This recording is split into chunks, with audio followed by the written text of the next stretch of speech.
Praise the lord, hallelujah. ನಮ್ಮ ಕರ್ತನಾದ ಯೇಸು ಕ್ರಿಸ್ತನ ನಾಮದಲ್ಲಿ ಈ ದಿನದಲ್ಲಿ ನಾನು ನಿಮ್ಮೆಲ್ಲರನ್ನು ವಂದಿಸುವನಾಗಿದ್ದೇನೆ. ಯೇಸು ಕ್ರಿಸ್ತನೇ ಸತ್ಯದೇವರು, ನಿತ್ಯ ಜೀವ ಹೊಂದಿರುವ 5ನೇ 20ನೇ ವಾಕ್ಯ. ಕ್ರಿಸ್ತನೇ ನಿರಂತರ ಸ್ತುತಿ ಹೊಂದತಕ್ಕ ದೇವರು, ಆಮೆನ್. ರೋಮನ್ಸ್ 9:5 ಸ್ಪಷ್ಟವಾಗಿ ಹೇಳ್ತದೆ. ಈ ಸಂಚಿಕೆಯಲ್ಲಿ ನಾವು ಇಬ್ಬರು ಸಾಕ್ಷಿಗಳು ಅವರು ಯಾರಾಗಿದ್ದಾರೆ ಎಂಬುದನ್ನು ನಾನೊಂದು ಕೆಲವೊಂದು ಪಾಯಿಂಟ್ಸ್ ಮೊದಲನೇ ಭಾಗದಲ್ಲಿ ಎಕ್ಸ್ಪ್ಲೇನ್ ಮಾಡಿದ್ದೇನೆ. ಅದು ಮೋಶೆ ಮತ್ತು ಎಲಿಯಾ ಅಲ್ಲ ಎಂಬುದು ವಾಕ್ಯ ಭಾಗದಲ್ಲಿ ಸ್ಪಷ್ಟವಾಗಿದೆ. ಅದಕ್ಕೆ ಕಂಟಿನ್ಯೂಷನ್ ಆಗಿ ಇವತ್ತು 2ನೇ ಭಾಗದಲ್ಲಿ ಆ ಸಾಕ್ಷಿಗಳು ಯಾರು, ಆ ವಾಕ್ಯವು ಯಾರನ್ನು ಆ ಇಬ್ಬರು ಸಾಕ್ಷಿಗಳು ಎಂದು ಹೇಳ್ತಾ ಇದೆ, ಈ ವಿಷಯವನ್ನು ನಾವು ಇವತ್ತು ವಾಕ್ಯದಲ್ಲಿ ಧ್ಯಾನಿಸುವ. ಬನ್ನಿ ನಾವು ವಾಕ್ಯ ಧ್ಯಾನಿಸುವ. ಪ್ರಕಟಣೆ 11:3-12 ತನಕ ಈ ವಾಕ್ಯದ ಉಲ್ಲೇಖವಿದೆ. ಇವತ್ತು ನಾವು ಒಂದೇ ಒಂದು ವಾಕ್ಯ ಧ್ಯಾನಿಸುವ, ಪ್ರಕಟಣೆ 11:3. ಯಾಕಂತ ಹೇಳಿದರೆ ಈ ವಾಕ್ಯದಲ್ಲಿ ತುಂಬಾ ವಿಷಯಗಳು ಅಡಕವಾಗಿವೆ. ಒಂದೊಂದು ಪದವನ್ನು ನಾವು ಹಿಡಿದುಕೊಂಡು ವಾಕ್ಯ ಭಾಗವನ್ನು ಇವತ್ತಿನ ದಿನದಲ್ಲಿ ಧ್ಯಾನಿಸುವ. ನೋಡಿ, ಪ್ರಕಟಣೆ 11:3 ಈ ತರ ಹೇಳ್ತದೆ: ಇದಲ್ಲದೆ ನನ್ನ ಇಬ್ಬರು ಸಾಕ್ಷಿಗಳು ಗೋಣಿ ತಟ್ಟುಗಳನ್ನು ಹೊತ್ತುಕೊಂಡು 1260 ದಿನಗಳ ತನಕ ಪ್ರವಾದಿಸುವ ಹಾಗೆ ಮಾಡುವೆನು ಅಂತೇಳಿ ವಾಕ್ಯ ಹೇಳ್ತದೆ. ಇಲ್ಲಿ ದೇವರ ವಾಕ್ಯದಲ್ಲಿ ಧ್ಯಾನ ಮಾಡಲು ಮುಖ್ಯ ಅಂಶಗಳಾಗಿವೆ. ಮೊದಲನೆಯದು ನೋಡಿ, ನನ್ನ ಇಬ್ಬರು ಸಾಕ್ಷಿಗಳು ಅಂತೇಳಿ ವಾಕ್ಯ ಹೇಳುತ್ತದೆ. ಇದು ಆಕ್ಚುಲಿ ಇಬ್ಬರು ಸಾಕ್ಷಿಗಳು ಅಂತೇಳಿ ಅಲ್ಲ, ಇದು ರೈಟ್ ಟ್ರಾನ್ಸ್ಲೇಷನ್ ಇದ್ದದ್ದು ಆಗ್ಬೇಕಿತ್ತು. ನನ್ನ 2 ಸಾಕ್ಷಿಗಳು. ಇದು ಯಾಕೆ ಅಂತೇಳಿ ನಾವು ಇವಾಗ ಮುಂದೆ ಧ್ಯಾನಿಸುವ. ಮತ್ತೆ ಸೆಕೆಂಡ್ ಪಾಯಿಂಟ್ ನೋಡಿ, ಅವರು ಗೋಣಿ ತಟ್ಟುಗಳನ್ನು ಹೊತ್ತುಕೊಂಡು ಅಂತೇಳಿ ವಾಕ್ಯ ಹೇಳುತ್ತದೆ. ಮತ್ತೆ 3ನೇ ಪಾಯಿಂಟ್ ಒಂದು ಟೈಮ್ ಲಿಮಿಟ್ ಸೂಚಿಸ್ತದೆ. ಇಲ್ಲಿ 1260 ದಿನಗಳ ಬಗ್ಗೆ ಉಲ್ಲೇಖವಿದೆ. ಇದೇನಂತೇಳಿ ನಾವು ಧ್ಯಾನಿಸುವ. ಮತ್ತೆ ಪ್ರವಾದಿಸುವ ಹಾಗೆ ಮಾಡುವೆನು ಅಂತೇಳಿ ವಾಕ್ಯ ಹೇಳುತ್ತದೆ. ಸೊ ಈ ವಾಕ್ಯದಲ್ಲಿ ನಾವು ಇವತ್ತು 4 ಪಾಯಿಂಟ್ಸ್ ಗಳನ್ನು ವಾಕ್ಯ ಸ್ಟೆಪ್ ಬೈ ಸ್ಟೆಪ್ ನಾವು ಧ್ಯಾನಿಸುವ.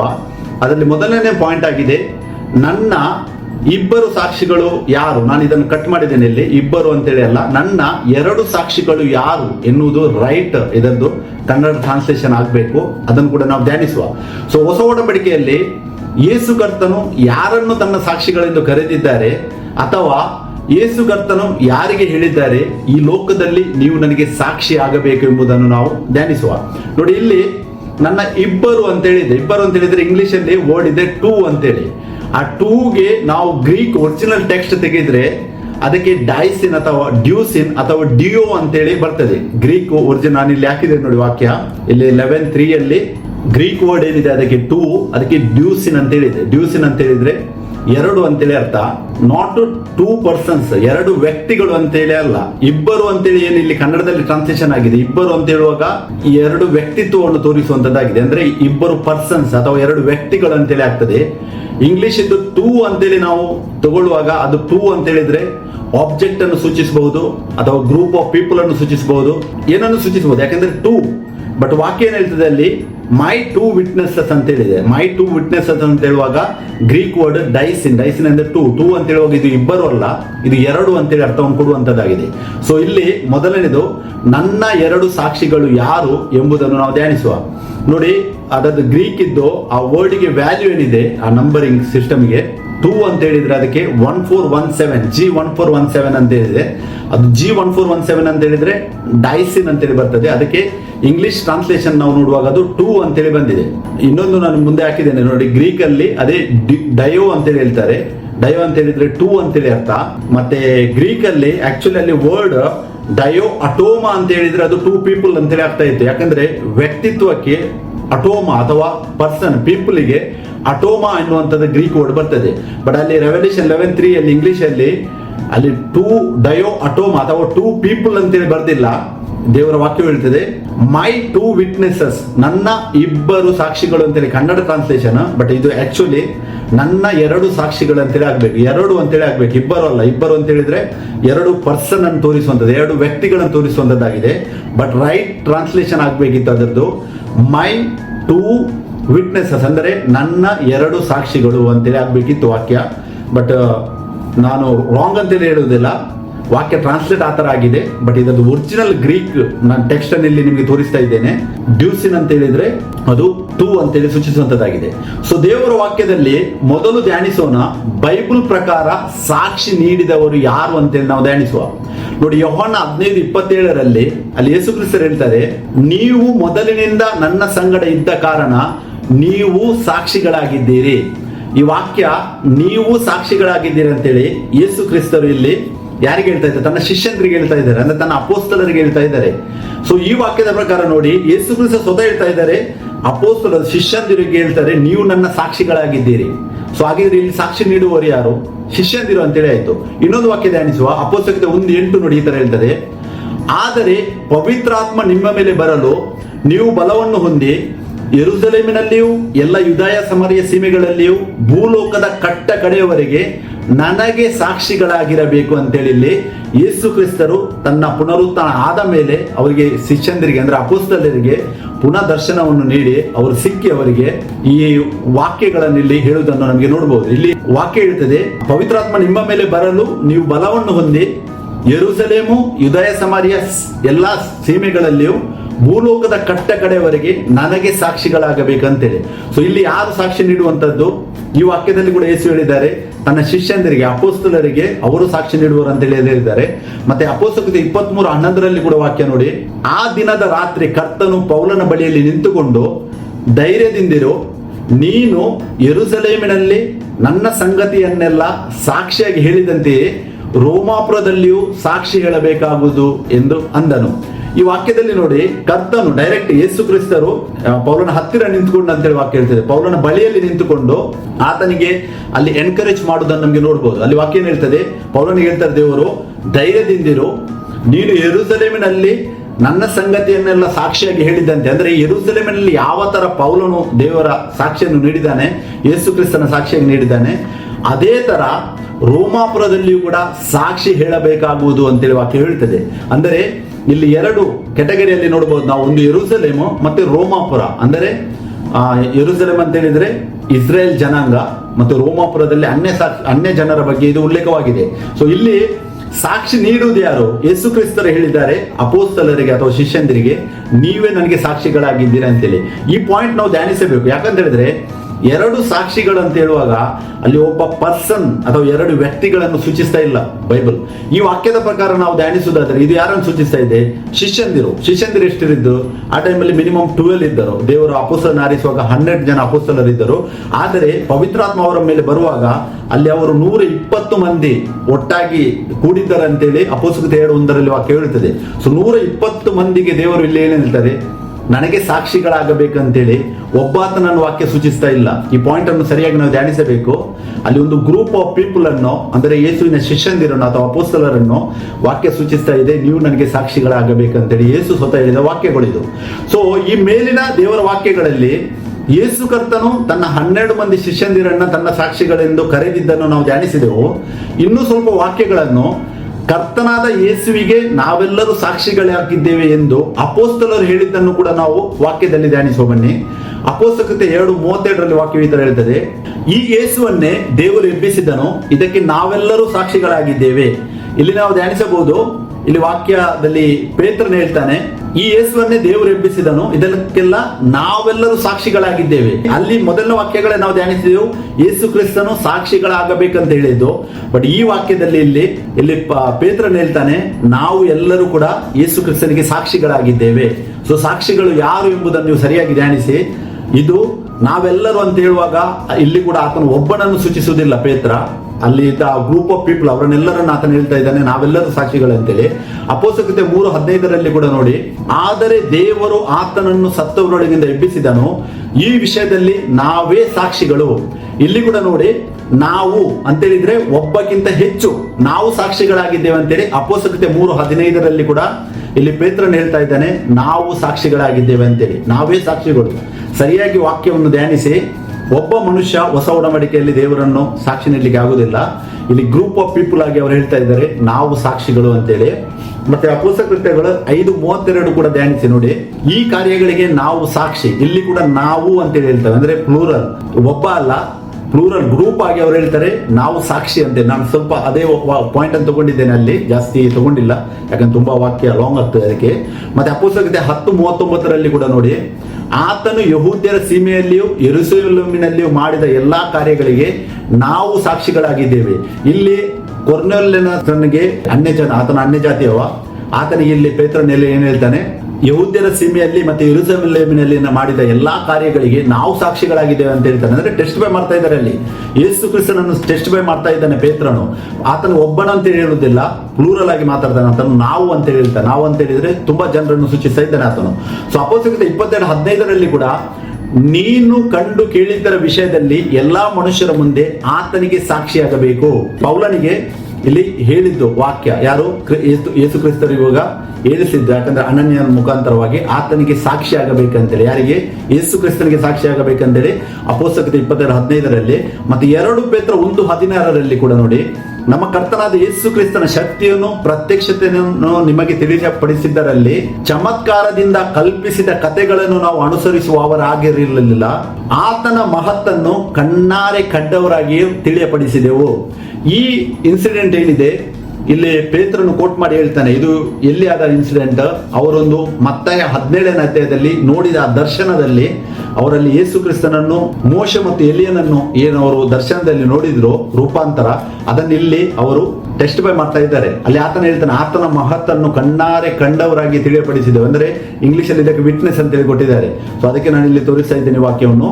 ಅವರು ಇಲ್ಲಿ ಕೂಡ ಟೆಸ್ಟ್ ಬೈ ಮಾಡ್ತಾ ಇದ್ದಾರೆ. ಸೊ ಹಾಗಿದ್ರೆ ಪ್ರಕಟಣೆ 11ನೇ ಅಧ್ಯಾಯದಲ್ಲಿ 2 ಸಾಕ್ಷಿಗಳು ಅಂತೇಳಿ ಏನು ಉಲ್ಲೇಖವಾಗಿದೆ ವಾಕ್ಯ, ಅದು 2 ಅಂತ ಹೇಳಿದ್ರೆ ಇಬ್ಬರು ಅಲ್ಲ, ಅದು 2 ಅಂತ ಹೇಳಿದ್ರೆ 2 ಗ್ರೂಪ್ ಆಫ್ ಪೀಪಲ್. ಅದನ್ನು ಮುಂದೆ ನಾವು ಧ್ಯಾನಿಸುವ. ಸೊ ಪ್ರಕಟಣೆ ಪುಸ್ತಕದಲ್ಲಿ ಕೂಡ ಯೇಸು ಕರ್ತನಿಗೆ ಸಾಕ್ಷಿ ನೀಡಿದವರ ಬಗ್ಗೆ ಕೂಡ ವಾಕ್ಯ ಉಲ್ಲೇಖವಿದೆ. ನಾವು ಪ್ರಕಟಣೆ 20ನೇ ಅಧ್ಯಾಯ 4ನೇ ವಾಕ್ಯ ಓದುವಾಗ ಅಲ್ಲಿ ವಾಕ್ಯ ಈ ತರ ಹೇಳ್ತದೆ ನೋಡಿ, ತರುವಾಯ ಸಿಂಹಾಸನಗಳನ್ನು ಕಂಡೆನು, ಅವುಗಳ ಮೇಲೆ ಜನರು ಕೂತಿದ್ದರು, ನ್ಯಾಯ ತೀರಿಸುವ ಅಧಿಕಾರವು ಅವರಿಗೆ ಕೊಡಲ್ಪಟ್ಟಿದ್ದು, ಇದಲ್ಲದೆ ಯೇಸುವಿನ ವಿಷಯವಾದ ಸಾಕ್ಷಿಯ ನಿಮಿತ್ತವಾಗಿಯೂ ದೇವರ ವಾಕ್ಯದ ನಿಮಿತ್ತವಾಗಿಯೂ ತಲೆ ವಹಿಸಿಕೊಂಡವರುಗಳ ಆತ್ಮಗಳನ್ನು ಮೃಗಕ್ಕೂ ಅದರ ವಿಗ್ರಹಕ್ಕೂ ನಮಸ್ಕರಿಸದೆ ತಮ್ಮ ಹಣೆಯ ಮೇಲೆ ಮತ್ತು ಕೈಯ ಮೇಲೆ ಗುರುತು ಹಾಕಿಸಿಕೊಳ್ಳದೆ ಇರುವವರನ್ನು ಕಂಡೆನು. ಅವರು ಜೀವಿತರಾಗಿ ಎದ್ದು 1000 ವರ್ಷ ಕ್ರಿಸ್ತನೊಂದಿಗೆ ಆಳಿದರು. ಈ ವಾಕ್ಯದಲ್ಲಿ ಸರಿಯಾಗಿ ಧ್ಯಾನಿಸಿ. ಇಲ್ಲಿ ವಾಕ್ಯ ಏನ್ ಹೇಳ್ತದೆ? ಯೇಸುವಿನ ವಿಷಯವಾದ ಸಾಕ್ಷ್ಯ ನಿಮಿತ್ತವಾಗಿ. ಸೊ ಯೇಸುವಿಗೆ ಯಾರೆಲ್ಲ ಸಾಕ್ಷಿ ಹೊಂದಿದ್ದಾರೆ ಅವರ ಬಗ್ಗೆ ಮತ್ತೆ ದೇವರ ವಾಕ್ಯದ ನಿಮಿತ್ತವಾಗಿಯೂ ತಲೆ ವಹಿಸಿಕೊಂಡಿರುವ ಆತ್ಮಗಳನ್ನು, ಅಂದ್ರೆ ಇದು ಯಾರನ್ನು ಸೂಚಿಸ್ತಾ ಇದೆ? ಪೇತ್ರ, ಪೌಲ ಮತ್ತೆ ನಮಗಿಂತ ಮುಂಚೆ ಎಷ್ಟು ಜನರು ಕ್ರಿಸ್ತನಲ್ಲಿ ನಿಜವಾದ ಸುವಾರ್ತೆಯನ್ನು ಹೊಂದಿಕೊಂಡು ಯಾರೆಲ್ಲ ರಕ್ತ ಸಾಕ್ಷಿಯಾಗಿದ್ದಾರೆ ಅವರ ಬಗ್ಗೆ ಈ ವಾಕ್ಯ ಉಲ್ಲೇಖವಾಗ್ತದೆ. ಮತ್ತೆ ಇಲ್ಲಿ ನೋಡಿ ವಾಕ್ಯ ಮುಂದೆ ಹೇಳ್ತದೆ, ದೇವರ ವಾಕ್ಯದ ನಿಮಿತ್ತವಾಗಿಯೂ ತಲೆ ವಹಿಸಿಕೊಂಡವರ ಆತ್ಮಗಳನ್ನು ಮೃಗಕ್ಕೂ ಅದರ ವಿಗ್ರಹಕ್ಕೂ ನಮಸ್ಕರಿಸದೆ. ಈ ಸೀಕ್ರೆಟ್ ರಪ್ಚರ್ ಡಾಕ್ಟ್ರಿನ್ ಪ್ರಕಾರ ಮೃಗ ಮತ್ತೆ ಅದರ ವಿಗ್ರಹಕ್ಕೆ ನಮಸ್ಕರಿಸುವುದು ಮತ್ತೆ ತಮ್ಮ ಹಣೆಯ ಮೇಲೆ ಮತ್ತು ಕೈಯ ಮೇಲೆ ಗುರುತಿ ಹಾಕಿಸಿಕೊಳ್ಳುವುದು ಅವ್ರು ಯಾವಾಗಂತ ಬೋಧಿಸ್ತಾರೆ? ಸೀಕ್ರೆಟ್ ರಪ್ಚರ್ ಆದ ನಂತರ ಅಂತ ಬೋಧಿಸ್ತಾರೆ. ಬಟ್ ಈ ವಾಕ್ಯದಲ್ಲಿ ನೋಡಿ, ಸೀಕ್ರೆಟ್ ರಪ್ಚರ್ ಅಲ್ಲ, ಸಭೆ ಎತ್ತಲ್ಪಡುವುದಕ್ಕಿಂತ ಮುಂಚೆ ಆ ಮೃಗದ ಮತ್ತು ವಿಗ್ರಹದ ಆ ನಮಸ್ಕರಿಸುವ ಆ ಗುರುತು ಹಾಕಿಸಿಕೊಳ್ಳದೆ ಇರುವವರ ಆತ್ಮಗಳನ್ನು ಕಂಡೇನು ಅಂತೇಳಿ ಇಲ್ಲಿ ಯೋಹಾನನು ಉಲ್ಲೇಖಿಸಿದ್ದಾನೆ. ಯಾಕಂತ ಹೇಳಿದ್ರೆ ಪ್ರಕಟಣೆ 24ರಲ್ಲಿ ಆತನ ಇಲ್ಲಿ ಹೇಳ್ತಾ ಇದ್ದಾನೆ. ಪ್ರಕಟಣೆ 26ರಲ್ಲಿ ಪ್ರಥಮ ಪುನರುತ್ಥಾನದ ಬಗ್ಗೆ ಆತನು ಉಲ್ಲೇಖಿಸ್ತಾನೆ. ಒಂದೇ ಪುನರುತ್ಥಾನ ಇರುವುದು, ನಾನು ಪುನಃ ಹೇಳ್ತೇನೆ. ಬಟ್ ಆ ಪುನರುತ್ಥಾನದಲ್ಲಿ ಯೇಸುವಿನ ವಿಷಯವಾದ ಯಾರೆಲ್ಲ ಸಾಕ್ಷಿಯಾಗಿ ನಿಂತಿದ್ದಾರೆ ಮತ್ತೆ ದೇವರ ವಾಕ್ಯದ ನಿಮಿತ್ತವಾಗಿ ಯಾರೆಲ್ಲ ತಲೆ ವಹಿಸಿಕೊಂಡಿದ್ದಾರೆ, ಅಂದ್ರೆ ರಕ್ತ ಸಾಕ್ಷಿಯಾಗಿದ್ದಾರೆ, ಆ ಎಲ್ಲಾ ಆತ್ಮಗಳು ಅವರು ಮೊದಲು ಕ್ರಿಸ್ತನಲ್ಲಿ ಹೇಳುವವರಂತೇಳಿ ನಾವು 1 ಥೆಸಲೋನಿಕ 4:16 ಮತ್ತೆ 1 ಕೊರಿಂಥಿಯನ್ 50:51 ನಮಗೆ ಓದಲಿಕ್ಕೆ ಸಿಗ್ತದೆ. ಕ್ರಿಸ್ತನಲ್ಲಿ ಇರುವವರು ಮೊದಲು ಹೇಳುವವರು, ಅದರಲ್ಲಿ ಯೇಸುವಿನ ವಿಷಯವಾದ ಸಾಕ್ಷ್ಯ ನಿಮಿತ್ತವಾಗಿ ಮತ್ತೆ ದೇವರ ವಾಕ್ಯದ ನಿಮಿತ್ತವಾಗಿ ಯಾರೆಲ್ಲ ತಲೆ ವಹಿಸಿಕೊಂಡಿದ್ದಾರೆ ಆ ಆತ್ಮಗಳು ಕೂಡ ಅವರು ಜೀವಿತರಾಗಿ ಎದ್ದು 1000 ವರ್ಷ ಕ್ರಿಸ್ತನೊಂದಿಗೆ ಆಳಿದರು. ನೋಡಿ, 1000 years ರೂಲಿಂಗ್ ಗಿಂತ ಮುಂಚೆ ಅವ್ರು ಹೇಳ್ತಾರೆ ಯಾರೆಲ್ಲ ಸಾಕ್ಷಿ ನೀಡಿದ್ದಾರೆ ಅವರು ಹೇಳುವವರಾಗಿದ್ದಾರೆ ಅಂತೇಳಿ ವಾಕ್ಯ ಹೇಳ್ತಾ ಉಂಟು. ಬಟ್ ಈ ಟೀಚಿಂಗ್ ಅನ್ನು ಫುಲ್ ಉಲ್ಟಾ ಮಾಡಿ ಇವಾಗ ಮೋಶೆ ಮತ್ತು ಎಲಿಯ ಮತ್ತೆ ಬರ್ತಾರೆ, ರಾಪ್ಚರ್ ಆದ್ಮೇಲೆ ಬರ್ತಾರೆ ಅಂತೇಳಿ, ಸೀಕ್ರೆಟ್ ರಾಪ್ಚರ್ ಆದ್ಮೇಲೆ ಬರ್ತಾರೆ ಅಂತೇಳಿ ಸುಳ್ಳಾದ ಒಂದು ಬೋಧನೆಯನ್ನು ಕೊಡ್ತಾ ಇದ್ದಾರೆ. ಬಟ್ ಈ ವಾಕ್ಯದಲ್ಲಿ ನೋಡಿ, ಯೇಸುವಿನ ವಿಷಯವಾದ ಸಾಕ್ಷಿ ನಾವು ಧ್ಯಾನಿಸಿದೆವು. ಯೇಸು ಸ್ವತಃ ಯಾರಿಗೆ ಸಾಕ್ಷಿ ನೀಡಕ್ಕೆ ಹೇಳಿದರು? ಶಿಷ್ಯಂದರಿಗೆ, ಅಪೊಸ್ತಲರಿಗೆ. ಮತ್ತೆ ಅದು ಆ ವಾಕ್ಯ ನಮಗೆ ಅಪ್ಲೈ ಆಗ್ತದೆ. ಇವಾಗ ನಾವು ಕೂಡ ಏನ್ ಮಾಡ್ತಾ ಇದ್ದೇವೆ? ನಾವು ಕೂಡ ಸಾಕ್ಷಿ ನೀಡ್ತಾ ಇದ್ದೇವೆ ಇವಾಗ ದೇವರಿಗೆ. ಸೊ ಈ ವಾಕ್ಯವನ್ನು, ಈ ಪಾಯಿಂಟ್ ಅನ್ನು ಸರಿಯಾಗಿ ನೀವು ಗಮನದಲ್ಲಿ ಇಟ್ಟುಕೊಳ್ಳಿ ಅಂತೇಳಿ ನಾನು ನಿಮ್ಮನ್ನು ಎನ್ಕರೇಜ್ ಮಾಡುವನಾಗಿದ್ದೇನೆ.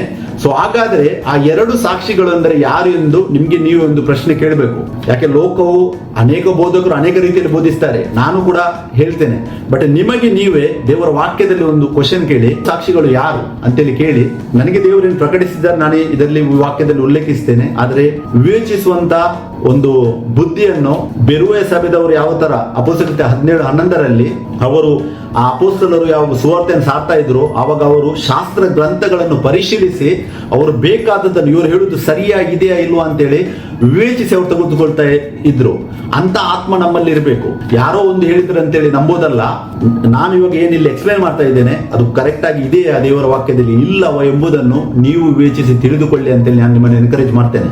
ಸೊ ಈ ಮೇಲಿನ ವಾಕ್ಯಗಳಲ್ಲಿ ಕರ್ತನಾದ ಯೇಸು ತನ್ನ ಶಿಷ್ಯಂದಿರಿಗೆ ಹೇಳಿದ್ದಾರೆ, ಅವರು ಯೇಸುವಿಗೆ ಸಾಕ್ಷಿ ನೀಡಬೇಕೆಂದು.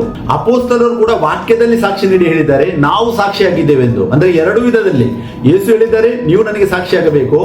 ಅಪೊಸ್ತಲರು ಕೂಡ ಬರೆದು ಹೇಳ್ತಾ ಇದ್ದಾರೆ, ನಾವು ಸಾಕ್ಷಿಯಾಗಿದ್ದೇವೆ ಅಂತೇಳಿ. ಸೊ ವಾಕ್ಯ ಟೆಸ್ಟಿಫೈ ಮಾಡ್ತಾ ಇದ್ದಾರೆ ಅಪೊಸ್ತಲರು ಇಲ್ಲಿ. ಸೊ ಹಾಗಾದ್ರೆ ಪ್ರಕಟಣೆ 11:3 ವಾಕ್ಯ ಪ್ರಕಾರ ಸಾಕ್ಷಿ ನೀಡುವವರು ಕ್ರಿಸ್ತನಲ್ಲಿ ಇರುವವರೆಲ್ಲರೂ ಎಂದು ವಾಕ್ಯದಲ್ಲಿ ಸ್ಪಷ್ಟನೆ ಇದೆ. ಅಂದರೆ ಹೊಸ ಒಡಂಬಡಿಕೆಯಲ್ಲಿ ಯಾರೆಲ್ಲ ಕ್ರಿಸ್ತನಲ್ಲಿದ್ದಾರೆ, ಜೀವಂತವಾಗಿ ನಾವು ದೇಹದಲ್ಲಿದ್ದೇವೆ, ನಾವೆಲ್ಲರೂ ಯೇಸು ಕ್ರಿಸ್ತನಲ್ಲಿ ಸಾಕ್ಷ್ಯವನ್ನು ನೀಡುವವರಾಗಿದ್ದೇವೆ ಎಂಬುದನ್ನು ನಾವು ಸರಿಯಾಗಿ ಅರಿಯಬೇಕು. ಸೊ ಇಲ್ಲಿ ಗಮನಿಸಬೇಕಾದ ಅಂಶ, ವಾಕ್ಯ ಹೇಳುತ್ತೆ ನನ್ನ ಎರಡು ಸಾಕ್ಷಿಗಳು. ಇದು ಯಾಕೆ ಈ ತರ ಎಂದು ಗಮನಿಸುವ ಬನ್ನಿ. ಯೋಹನ್ನ ಯೇಸು ಏನ್ ಹೇಳ್ತಾರೆ, ನನ್ನ ಎರಡು ಸಾಕ್ಷಿಗಳು ನಾನು ಎಬ್ಬಿಸುವೆನು ಅಂತೇಳಿ ಪ್ರಕಟಣೆ 11:3 ಹೇಳ್ತದೆ. ಅಲ್ಲಿ ಎರಡು ಯಾಕೆ ಅಂತೇಳಿ ಯಾಕೆ ಉಲ್ಲೇಖವಾಗಿದೆ ಅದನ್ನು ನಾವು ಸ್ವಲ್ಪ ವಾಕ್ಯದಿಂದ ಧ್ಯಾನಿಸುವ.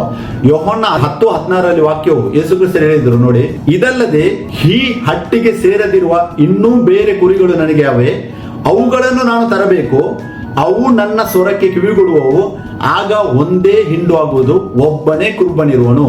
ಇಲ್ಲಿ ಯೇಸು ಕ್ರಿಸ್ತರು ಯೆರೂಸಲೇಮಲ್ಲಿ ಶಿಷ್ಯಂದರಿಗೆ ಹೇಳ್ತಾರೆ, ಈ ಹಟ್ಟಿಗೆ ಅಂದ್ರೆ ಈ ಜುಂಡು, ಈ ಗ್ರೂಪ್ ಏನಿದೆ ಇದಕ್ಕೆ ಸೇರದಿರುವ ಇನ್ನೂ ಬೇರೆ ಕುರಿಗಳು ಇವೆ.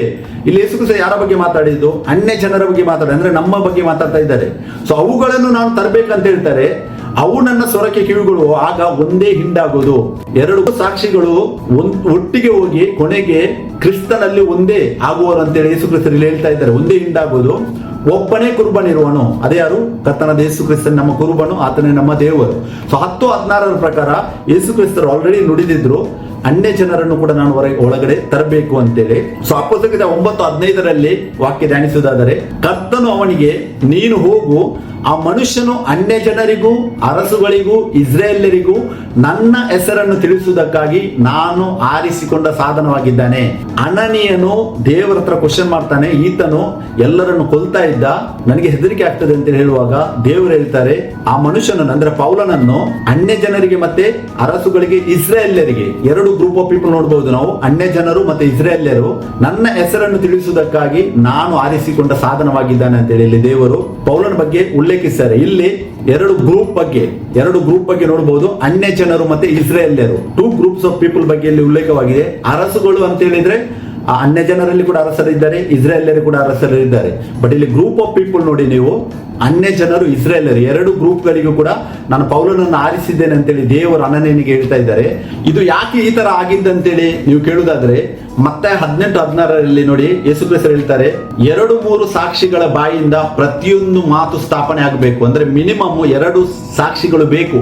ಯಾವುದೇ ಡಾಕ್ಟ್ರಿನ್ ಕೂಡ ಟೆಸ್ಟಿಫೈ ಮಾಡಬೇಕಾದ್ರೂ ಕೂಡ ಬೈಬಲ್ ಅಲ್ಲಿ 2 ಮಿನಿಮಮ್ ಸಾಕ್ಷಿ ವಾಕ್ಯ ಬೇಕು. 18:16 ಮತ್ತೆ ಧರ್ಮೋಪದೇಶ ಕಾಂಡ 19:15 ಓಲ್ಡ್ ಟೆಸ್ಟ್ಮೆಂಟ್ ಅಲ್ಲಿ ಕೂಡ ನೋಡಿ ವಾಕ್ಯ ಅದೇ ಹೇಳ್ತದೆ, ಯಾವ ದೋಷದ ಅಥವಾ ಅಪರಾಧದ ವಿಷಯದಲ್ಲೂ ಒಬ್ಬನ ಸಾಕ್ಷಿಯನ್ನು ನೀವು ಅಂಗೀಕರಿಸಬಾರದು. ನಡೆದ ಸಂಗತಿ ಸ್ಥಾಪನೆಯಾಗುವುದಕ್ಕೆ 2 ಇಲ್ಲವೇ 3 ಸಾಕ್ಷಿಗಳು ಬೇಕು. ಮಿನಿಮಮ್ 2 ಸಾಕ್ಷಿ, 2 ವಿಟ್ನೆಸಸ್ ಬೇಕಂತ ಹೇಳ್ತಾರೆ. ಸೊ ದೇವರು ಅದೇ ಕಾನ್ಸೆಪ್ಟ್ ಅನ್ನು ದೇವರು ಅಪ್ಲೈ ಮಾಡಿದ್ದಾರೆ ತನ್ನ ಸಭೆಗೆ. ನಾವು ಮಾತ್ರ ಮನುಷ್ಯರು ಮಾಡುವುದಿಲ್ಲ, ಬಟ್ ದೇವರು ತನ್ನ ವಾಕ್ಯಕ್ಕೆ ಆತನು ಅನುಗುಣವಾಗಿ ಕೆಲಸ ಮಾಡುವ ಆತನಾಗಿದ್ದಾನೆ. ಈ ವಿಷಯವನ್ನು ನಾವು ಧ್ಯಾನಿಸಬೇಕು. ಸೊ 2 ಸಾಕ್ಷಿಗಳು ಬೇಕು. ಅದೇ ಕಾನ್ಸೆಪ್ಟ್ ಅನ್ನು ದೇವರು ಸಭೆಗೂ ಕೂಡ ಅಪ್ಲೈ ಮಾಡಿದ್ದಾರೆ ಅನ್ನೋದನ್ನು ನಾವು ಅರಿಯಬೇಕು. 2 ಕೊರಿಂಥ 13:1 ಪೌಲನು ಕೂಡ ಹೇಳ್ತಾನೆ ನೋಡಿ, ನಾನು ನಿಮ್ಮ ಬಳಿಗೆ ಬರುವುದು ಇದು 3ನೇ ಸಾರಿ, 2-3 ಸಾಕ್ಷಿಗಳ ಬಾಯಿಂದ ಪ್ರತಿಯೊಂದು ಸಂಗತಿ ಸ್ಥಾಪಿತವಾಗಬೇಕು. ಇಲ್ಲಿ ಪೌಲನು ಎಲ್ಲೆಲ್ಲಿ ಆ ಊರಿನಲ್ಲಿ ಹೋಗಿ ಸಭೆಯನ್ನು ಪ್ರಾರಂಭಿಸ್ತಾ ಇದ್ದಾನೋ ಆತನು ಅಲ್ಲಿ 2 ಅಥವಾ 3 ಬಾರಿ ವಿಸಿಟ್ ಮಾಡಿದ್ದನ್ನು ಇಲ್ಲಿ ಎಕ್ಸ್ಪ್ಲೈನ್ ಮಾಡ್ತಾ ಇದ್ದಾನೆ. ಕೊರಿಂಥದ ಸಭೆಗೆ ಆತನ ಹೇಳ್ತಾ ಇದ್ದಾನೆ. ಆತನ ಯಾಕೆ ಹೇಳ್ತಾನೆ ಇದು? ಆತನ ಹೇಳ್ತಾನೆ 2-3 ಸಾಕ್ಷಿಗಳ ಬಾಯಿಂದ ಪ್ರತಿಯೊಂದು ಸಂಗತಿ ಸ್ಥಾಪಿತವಾಗಬೇಕು. ಇದು ದೇವರ ಕಾರ್ಯ. ದೇವರ ಕಾರ್ಯವನ್ನು ಟೆಸ್ಟಿಫೈ ಮಾಡಬೇಕಾದ್ರೆ 2 ಅಥವಾ 3 ಸಾಕ್ಷಿಗಳು ಇರಬೇಕು. ಆ ದೇವರ ಸಭೆ ನಡೆಸುವುದಕ್ಕೆ ಒಂದು ಗ್ಯಾದರಿಂಗ್ ಕೂಡ ಒಂದು ಜಾಗದಲ್ಲಿ ನಡೆಸಬೇಕಾದ್ರೆ ಮಿನಿಮಮ್ 2 ಹಿರಿಯರು, ಮಿನಿಮಮ್ 2 ಎಲ್ಡರ್ಸ್ ಆ ಸಭೆಯೊಳಗೆ ಇರಬೇಕು. ಅವರೇ ನಡೆಸಬೇಕಂತ ಹೇಳ್ತಾರೆ. ಅದಕ್ಕೆ ಪೌಲನು ಇಲ್ಲಿ ಕೂಡ ಹೇಳ್ತಾನೆ 2 ಅಥವಾ 3 ಸಾಕ್ಷಿಗಳ ಬಾಯಿಂದ ಪ್ರತಿಯೊಂದು ಸಂಗತಿ ಸ್ಥಾಪಿತವಾಗಬೇಕಿದೆ. ಸೊ ಇದನ್ನು ಸರಿಯಾಗಿ ಅರಿಯುವುದು ಅವಶ್ಯಕವಾಗಿದೆ. ಸೊ ಎಲ್ಲ ವಾಕ್ಯಗಳ ಪ್ರಕಾರ ನನ್ನ 2 ಸಾಕ್ಷಿಗಳು ಅಂದರೆ ಇದು ಸಭೆ ಅಂತೇಳಿ ಅರ್ಥ. ಸಾಕ್ಷಿ ಅಂತ ಹೇಳಿದ್ರೆ ಸಭೆ. ಯಾಕೆ as A group of people ಆಗಿ ಇವತ್ತು ಟೆಸ್ಟಿಫೈ ಮಾಡುವಂತದ್ದು ಯಾರು? ಒಬ್ಬ ಮನುಷ್ಯ ಟೆಸ್ಟಿಫೈ ಮಾಡ್ತಾ ಇಲ್ಲ ದೇವರನ್ನು. ಸರಿಯಾಗಿ ಗಮನಿಸಬೇಕು. ನಾವು ಸಭೆಯಾಗಿದ್ದೇವೆ. ಸೊ 2 ಸಾಕ್ಷಿಗಳು ಅಂತ ಹೇಳಿದ್ರೆ ಸಭೆ. ಆ 2 ಸಾಕ್ಷಿ ಯಾಕೆ ಹೇಳಿದ್ದಾರೆ ಅಂತ ಹೇಳಿದ್ರೆ 2 ಜುಂಡು ನಾವು ಯೋಹಾನ 10:16 ನೋಡಿದೆವು. ಒಂದು ಅದರಲ್ಲಿ ಇಸ್ರೇಲ್ ಕುಲದಿಂದ ರಕ್ಷಣೆ ಕಾರ್ಯಕ್ಕಾಗಿ ಕರೆಯಲ್ಪಟ್ಟ ಜನಾಂಗವನ್ನು ಸೂಚಿಸಿದ್ದಾರೆ ದೇವರು. ಮತ್ತೆ 2ನೇದು ಅನ್ಯ ಜನರು, ಅಂದರೆ ಇಸ್ರೇಲ್ ಕುಲ ಅಲ್ಲದೆ ಇರೋ ಜನಾಂಗ. ಅರ್ಥ ನಾವು ಈ ರಕ್ಷಣಾ ಕಾರ್ಯಕ್ಕೆ ಕರೆಯಲ್ಪಟ್ಟ ಜನಾಂಗ ಎಂದು ಅರ್ಥ ಇದ್ದಾರೆ. ಅಂದ್ರೆ ಮೊದಲನೇದು ಒಂದು ಜುಂಡು ಏನಾಗಿದೆ, ಅದು ಇಸ್ರೇಲ್ ಕುಲದಿಂದ ರಕ್ಷಣೆಗೆ ಬಂದ ಆ ಜನಾಂಗವಾಗಿದೆ. ಮತ್ತೆ ಸೆಕೆಂಡ್ ಜುಂಡಾಗಿದೆ, ಅದು ಅನ್ಯ ಜನರು. ಸೊ 2 ಗ್ರೂಪ್ ಆಫ್ ಪೀಪಲ್ ಅನ್ನು ಅಲ್ಲಿ 2 ಸಾಕ್ಷಿಗಳು ಅಂತೇಳಿ ಆ ಯೋಹಾನನಿಗೆ ದೇವರು ಅಲ್ಲಿ ತೋರಿಸ್ತಾ ಇದ್ದಾರೆ. ಸೊ ಫೈನಲ್ ಡೆಸ್ಟಿನೇಷನ್ ಏನಿದೆ, ಈ 2 ಸಾಕ್ಷಿಗಳು ಒಂದೇ ಹಿಂಡಾಗುವುದು, ಒಬ್ಬನೇ ಕುರ್ಬಾನಿ ಇರುವನು. ನಾವು ಓದಿದ್ದೇವೆ ಆಲ್ರೆಡಿ. ಯೋಹಾನ 10:16 ಯೇಸು ಕ್ರಿಸ್ತರು ಹೇಳ್ತಾರೆ, ಈ ಹಟ್ಟಿಗೆ ಸೇರದಿರುವ ಇನ್ನೂ ಬೇರೆ ಕುರಿಗಳು ನನಗೆ ಅವೆ, ಅವುಗಳನ್ನು ನಾನು ತರಬೇಕು, ಅವು ನನ್ನ ಸ್ವರಕ್ಕೆ ಕಿವಿಗೊಡುವವು, ಆಗ ಒಂದೇ ಹಿಂಡಾಗುವುದು, ಒಬ್ಬನೇ ಕುರ್ಬನಿರುವನು. ಒಂದೇ ಹಿಂಡಾಗುವುದು. ಇವಾಗ ಇವನ ಅನ್ಯ ಜನರು ಬಂದ್ರು, ಇಸ್ರಾಯೇಲರು ಬಂದ್ರು ಕ್ರಿಸ್ತನಲ್ಲಿ, 2 ಬೇರೆ ಬೇರೆ ಕಡೆಯಿಂದ ಬಂದ್ರು. ಆದರೆ ಮೀಟಿಂಗ್ ಪಾಯಿಂಟ್ ಏನಿದೆ, ಹಿಂಡು ಒಂದೇ ಆಗುವುದಂತೇಳಿ ವಾಕ್ಯ ಹೇಳುತ್ತದೆ. ಯಾಕಂದ್ರೆ ನಮ್ಮ ಕುರುಬ ಒಬ್ಬನೇ ಇರುವನು, ಆತನೇ ಯೇಸು ಕ್ರಿಸ್ತನು. ಸೊ ಗಲಾತ್ಯ 3:27-29 ಕೂಡ ವಾಕ್ಯ ಓದುವಾಗ ಅದರ ವಾಕ್ಯದ ಸರಿಯಾದ ಮೀನಿಂಗ್ ಅನ್ನಲ್ಲಿ ಪೌಲನು ಕೂಡ ಎಕ್ಸ್ಪ್ಲೇನ್ ಮಾಡಿದ್ದಾನೆ. ಅಲ್ಲಿ ನೋಡುವುದಾದ್ರೆ ನಾವು ಹೇಗೆಂದರೆ, ಕ್ರಿಸ್ತನಲ್ಲಿ ಸೇರುವುದಕ್ಕೆ ದೀಕ್ಷಾ ಸ್ನಾನ ಮಾಡಿಸಿಕೊಂಡಿರುವ ನೀವೆಲ್ಲರೂ ಕ್ರಿಸ್ತನನ್ನು ಧರಿಸಿಕೊಂಡಿದ್ದೀರಿ. ನೋಡಿ, ಕ್ರಿಸ್ತನಲ್ಲಿ ಒಬ್ಬಾತನಲ್ಲಿ ಸೇರುವುದಕ್ಕೆ ದೀಕ್ಷಾ ಸ್ನಾನ ಯಾರೆಲ್ಲ ಮಾಡಿಕೊಂಡಿದ್ದಾರೆ, ಕರ್ತನಾದ ಯೇಸು ಕ್ರಿಸ್ತನ ನಾಮದಲ್ಲಿ, ತಂದೆ ಮಗ ಪವಿತ್ರಾತ್ಮ ಅಂತೇಳಿ ರಿಪಿಟೇಷನ್ ಮಾಡಿ ಅಂತೇಳಿ ವಾಕ್ಯ ಎಲ್ಲಿ ಹೇಳುವುದಿಲ್ಲ. ವಾಕ್ಯ ಹೇಳ್ತದೆ, ಕರ್ತನಾದ ಯೇಸು ಕ್ರಿಸ್ತನ ನಾಮದಲ್ಲಿ ಕ್ರಿಸ್ತನಲ್ಲಿ ಸೇರುವುದಕ್ಕೆ ದೀಕ್ಷಾ ಸ್ನಾನ ಮಾಡಿಸಿಕೊಂಡಿರುವ ನೀವೆಲ್ಲರೂ ಕ್ರಿಸ್ತನನ್ನು ಧರಿಸಿಕೊಂಡಿದ್ದೀರಿ. ನೀವೆಲ್ಲರೂ ಕ್ರಿಸ್ತ ಯೇಸುವಿನಲ್ಲಿ ಒಂದೇ ಆಗಿರುವುದರಿಂದ, ಯಾವಾಗ 2 ಜುಂಡು ಜಾಯಿನ್ ಆಗ್ತದೆ, ಕ್ರಿಸ್ತನಲ್ಲಿ ಒಂದೇ ಆಗ್ತದೆ, ನೀವೆಲ್ಲರೂ ಕ್ರಿಸ್ತ ಯೇಸುವಿನಲ್ಲಿ ಒಂದೇ ಆಗಿರುವುದರಿಂದ ನೋಡಿ, ಇಲ್ಲಿ ಯಹೂದ್ಯ ಗ್ರೀಕ ಎಂದು, ಆಳು ಒಡೆ ಎಂದು, ಗಂಡು ಹೆಣ್ಣು ಎಂದು ಭೇದ ಇಲ್ಲ. ಅಂದ್ರೆ ಆತ್ಮದಲ್ಲಿ ನಾವೆಲ್ಲರೂ ಒಂದಾಗ್ತೇವೆ. ಆತ್ಮದಲ್ಲಿ ಆತ್ಮಿಕ ವಿಷಯಗಳನ್ನು ಸೂಚಿಸ್ತಾರೆ. ಅಂದ್ರೆ ಕ್ರಿಸ್ತನಲ್ಲಿ ನಾವೆಲ್ಲರೂ ಒಂದಾಗ್ತೇವೆ ಅಂತ ವಾಕ್ಯ ಹೇಳುತ್ತದೆ. ಮತ್ತೆ 29ನೇ ವಾಕ್ಯ ನೋಡಿ, ನೀವು ಕ್ರಿಸ್ತನವರಾಗಿದ್ದರೆ ಅಬ್ರಹಾಮನ ಸಂತತಿಯವರು ವಾಗ್ದಾನಕ್ಕನುಸಾರವಾಗಿ ಬಾಧ್ಯರಾಗಿದ್ದೀರಿ. ನಾವು ಕ್ರಿಸ್ತನವರಾದ್ರೆ ಮಾತ್ರ ಅಬ್ರಹಾಮನ ಸಂತತಿಯವರು. ಕ್ರಿಸ್ತ ಅಂತೇಳಿ ವಾಪಸ್ ಇಲ್ಲಿ ಸರಿಯಾಗಿ ಧ್ಯಾನಿಸಿ, ಕ್ರಿಸ್ತ ಅಂತ ಹೇಳಿದ್ರೆ ಆತ್ಮ ಸ್ವರೂಪನಾದ ದೇವರು. ಆತನನ್ನು ನಾವು ತಂದೆ ಅಂತ ಕರೀತೇವೆ, ಪವಿತ್ರಾತ್ಮ ಅಂತ ಕರೀತೇವೆ, ಕರ್ತನ ಆತ್ಮ, ಕರ್ತನು ಅಂತೇಳಿ ಕರೀತೇವೆ. ಅಂದ್ರೆ ಯೇಸು ಕ್ರಿಸ್ತನೇ ಆತನೇನಾಗಿದ್ದಾನೆ, ಆತ್ಮ ಸ್ವರೂಪನಾಗಿದ್ದಾನೆ. ನಾವು ಆತ್ಮ ಸ್ವರೂಪನಾದ ಒಬ್ಬಾತ ದೇವರು ಕ್ರಿಸ್ತನವರಾಗಿದ್ದರೆ ವಾಕ್ಯ ಹೇಳ್ತದೆ, ಅಬ್ರಾಹ್ಮನ ನಾವು ಸಂತತಿಯವರಾಗ್ತೇವೆ, ವಾಗ್ದಾನಕ್ಕೆ ಅನುಸಾರವಾಗಿ ನಾವು ಬಾಧ್ಯರು ಕೂಡ ಆಗ್ತೇವೆ. ಸೊ ಅದಕ್ಕೆ 2 ಜುಂಡು ಅಂದ್ರೆ 2 ಸಾಕ್ಷಿಗಳು ಇಸ್ರೇಲಿಂದ ಮತ್ತೆ ಅನ್ಯ ಜನರು ಬಂದು ಒಂದು ಜಾಗದಲ್ಲಿ ಅಂದ್ರೆ ಕ್ರಿಸ್ತನಲ್ಲಿ ಒಂದಾಗ್ತಾರೆ ಅಂತೇಳಿ ಇಲ್ಲಿ ಸ್ಪಷ್ಟವಾಗಿ ತೋರಿಸ್ತದೆ. ಮತ್ತೆ 23:8 ಕೂಡ ಯೇಸು ಕ್ರಿಸ್ತರು ಹೇಳಿದ್ದಾರೆ ನೋಡಿ, ಆದ್ರೆ ನೀವು ಬೋಧಕರೆನಿಸಿಕೊಳ್ಳಬೇಡಿರಿ, ಒಬ್ಬನೇ ನಿಮ್ಮ ಬೋಧಕನು, ನೀವೆಲ್ಲರೂ ಸಹೋದರರು. ಇಸ್ರೇಲ್ ಜನಾಂಗ ಮತ್ತೆ ನಾವು ಅನ್ಯ ಜನರು ಎಲ್ಲರೂ ನಾವೇನಾಗಿದ್ದೇವೆ, ಕ್ರಿಸ್ತನಲ್ಲಿ ನಾವೆಲ್ಲರೂ ಸಹೋದರರಾಗಿದ್ದೇವೆ, ಒಂದೇ ಜುಂಡಾಗುವುದಂತೇಳಿ ಇದು ಸ್ಪಷ್ಟನೆ ನೀಡುವಂತದ್ದಾಗಿದೆ. ಸೊ ಅದಕ್ಕೆ ಇವತ್ತು ನಾವೆಲ್ಲರೂ ಒಟ್ಟಾಗಿ ಕರ್ತನಾದ ಯೇಸು ಕ್ರಿಸ್ತನಿಗೆ ಸಾಕ್ಷಿ ನೀಡುತ್ತಿದ್ದೇವೆ. ಆದರೆ ಎಷ್ಟೋ ಕ್ರಿಸ್ತ ವಿಶ್ವಾಸಿಗಳು ಈ ಸತ್ಯ ಅರಿಯದೆ ಸುಳ್ಳಾದ ಬೋಧನೆಗೆ ಒಳಬಿದ್ದು ಮೋಶೆ ಬರ್ತಾನೆ, ಎಲಿಯ ಬರ್ತಾನೆ ಅನ್ನೋ ಸುಳ್ಳನ್ನು ನಂಬಿ ಅದನ್ನೇ ಸಾಕ್ಷಿ ಇವತ್ತು ನೀಡ್ತಾ ಇದ್ದಾರೆ. ಸೊ ಅದಕ್ಕೆ ಬ್ರದರ್ಸ್ ಅಂಡ್ ಸಿಸ್ಟರ್, ನಾನು ನಿಮಗೆ ಹೇಳುವುದು ಏನಂತ ಹೇಳಿದರೆ, ನಾವು ಈ ಲೋಕದಲ್ಲಿ ಕ್ರಿಸ್ತನ ಸಾಕ್ಷಿಗಳಾಗಿದ್ದೇವೆ. ನಾವು ಸಾಕ್ಷಿ ನೀಡ್ತಾ ಇದ್ದೇವೆ ಕ್ರಿಸ್ತನನ್ನು. ಯೇಸು ಕ್ರಿಸ್ತನನ್ನು ಸಾಕ್ಷಿ ನೀಡುವುದು ಯಾರು? ನಾವು ಇವತ್ತು. ಅಂದ್ರೆ ನಮ್ಗಿಂತ ಮುಂಚೆ ಇದ್ದ ಅಪೊಸ್ತಲ ಪೌಲ, ಪೇತ್ರ, ಯೋಹಾನ, ಯಾಕೋಬ, ಎಲ್ಲ ಬರ್ನಬ, ಇವರೆಲ್ಲರೂ ಕೂಡ ಸಾಕ್ಷಿ ನೀಡಿದ್ದಾರೆ. ಇವತ್ತು ಕೂಡ ನಾವು ಅದೇ ಕಾರ್ಯವನ್ನು ಮಾಡ್ತಾ ಇದ್ದೇವೆ. ಸೊ ಅದಕ್ಕೆ ಈ ಲೋಕದಲ್ಲಿ ನಾವು ಕ್ರಿಸ್ತನ ಸಾಕ್ಷಿಗಳಾಗಿದ್ದೇವೆ. ಈ ಸತ್ಯವನ್ನು ನೀವು ಅರಿಯಿರಿ. ಮತ್ತೆ ಎಂದು ನಿಮ್ಮನ್ನ ದೇವರ ವಾಕ್ಯದಲ್ಲಿ ನಾನು ಎನ್ಕರೇಜ್ ಕೂಡ ಮಾಡ್ತೇನೆ, ಮತ್ತು ಸತ್ಯ ಅಂದ್ರೆ ಯಾರು? ಯೇಸು ಕ್ರಿಸ್ತನು. ಯೇಸು ಕ್ರಿಸ್ತ ಏನ್ ಹೇಳ್ತಾನೆ? ನಾನೇ ಸತ್ಯ. ಜಾನ್ 17:3 ಅಲ್ಲಿ ಏನ್ ಹೇಳ್ತದೆ ವಾಕ್ಯ? ಒಬ್ಬನೇ ಸತ್ಯ ದೇವರಾಗಿರುವ ನಿನ್ನನ್ನು. ಒಬ್ಬನೇ ಸತ್ಯ ದೇವರಾಗಿರುವ ನಿನ್ನನ್ನು ಅಂದ್ರೆ ಯಾರು? ಆತನ ಯೇಸು ಕ್ರಿಸ್ತನು. ಯಾಕೆ 14:6 ಅಲ್ಲಿ, ಜಾನ್ 14:6 ಯೇಸು ಕ್ರಿಸ್ತರು ಹೇಳ್ತಾರೆ, ನಾನೇ ಸತ್ಯವಾಗಿದ್ದೇನೆ. ಸೊ ಅದಕ್ಕೆ ಆ ಸತ್ಯವನ್ನು ಟೆಸ್ಟಿಫೈ ಮಾಡಿ ಎಂದು ನಿಮ್ಮನ್ನು ನಾನು ವಾಕ್ಯದಲ್ಲಿ ಇಲ್ಲಿ ಎಚ್ಚರಿಸ್ತೇನೆ. ಇನ್ನೊಂದು ವಾಕ್ಯ ಹೇಳ್ತದೆ ನೋಡಿ, 2 ಕೊರಿಂಥ 2:15 ರಕ್ಷಣಾ ಮಾರ್ಗದಲ್ಲಿ ಇರುವವರಲ್ಲಿಯೂ ನಾಶನ ಮಾರ್ಗದಲ್ಲಿ ಇರುವವರಲ್ಲಿಯೂ ನಾವು ದೇವರ ಮುಂದೆ ಕ್ರಿಸ್ತನ ಪರಿಮಳವಾಗಿದ್ದೇವೆ. ಸೊ ನಾವು ಇವತ್ತು ಕ್ರಿಸ್ತನನ್ನು ಸಾಕ್ಷಿ ನೀಡುವವರಾಗಿದ್ದೇವೆ. ಅಂದರೆ ಕ್ರಿಸ್ತನ ಪರಿಮಳ ಅಂದ್ರೆ ನಾಶನ ಮಾರ್ಗದಲ್ಲಿ ಯಾರಿದ್ದಾರೆ? ರಕ್ಷಣಾ ಮಾರ್ಗದಲ್ಲಿದ್ದಾರೆ. ನಾವು ದೇವರ ಮುಂದೆ ಕ್ರಿಸ್ತನ ಪರಿಮಳವಾಗಿದ್ದೇವೆ ಅಂತೇಳಿ ಇಲ್ಲಿ ಪೌಲನು ಬರೆಯುತ್ತಾನೆ. ಅಂದ್ರೆ ನಾವೇ ಸಾಕ್ಷಿ ನೀಡುವುದು, ಬೇರೆ ಯಾರಲ್ಲ. ಮೋಶೆ ಮತ್ತೆ ಎಲಿಯ ಬರುವುದಿಲ್ಲ, ಅವರ ಕಾರ್ಯವಾಗಿದೆ. ಓಲ್ಡ್ ಟೆಸ್ಟ್ಮೆಂಟ್ ಅಲ್ಲಿ ಆಗಿದೆ, ಅವರು ಹೋಗಿದ್ದಾರೆ.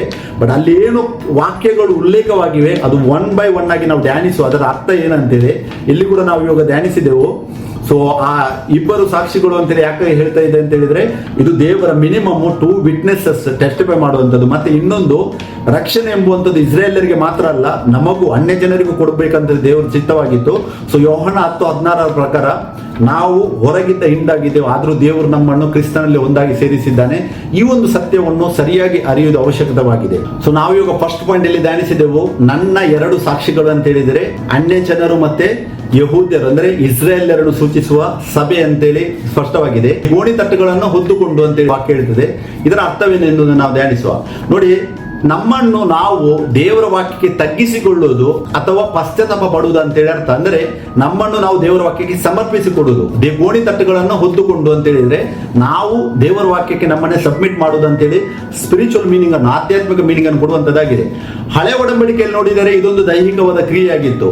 ನೋಡಿ, ನಾನು ಇಲ್ಲಿ ವಾಕ್ಯ ಹಾಕಿದ್ದೇನೆ. ಎಸ್ತೇರ 4:1 ಯಾವಾಗ ನಾಮಾನನು ಮೋಸದಿಂದ ಇಡೀ ಇಸ್ರಾಯೇಲ್ಯರನ್ನು ನಾಶ ಮಾಡೋದಕ್ಕೆ ಏನು ಪಿತೂರಿ ಮಾಡಿದ್ನೋ, ಪ್ಲಾನ್ ಮಾಡಿದ್ನೋ, ಆ ಟೈಮಲ್ಲಿ ಮೊರ್ದೆಕೈ ಏನ್ ಮಾಡ್ತಾನೆ? ಆತನು ಬಟ್ಟೆಗಳಂತನ್ನು ಹರಿದುಕೊಂಡು ಗೋಣಿತಟ್ಟನ್ನು ಕಟ್ಟಿಕೊಂಡು ಬೂದಿಯನ್ನು ಹಾಕಿಕೊಂಡು ಪಟ್ಟಣದ ಮಧ್ಯದಲ್ಲಿ ಹೋಗುತ್ತಾ ದುಃಖಾತಿಶಯಿಂದ ಗೋಳಾಡ್ತಾನೆ. ಆತನು ದೇವರ ಮುಂದೆ ಗೋಳಾಡ್ತಾನೆ.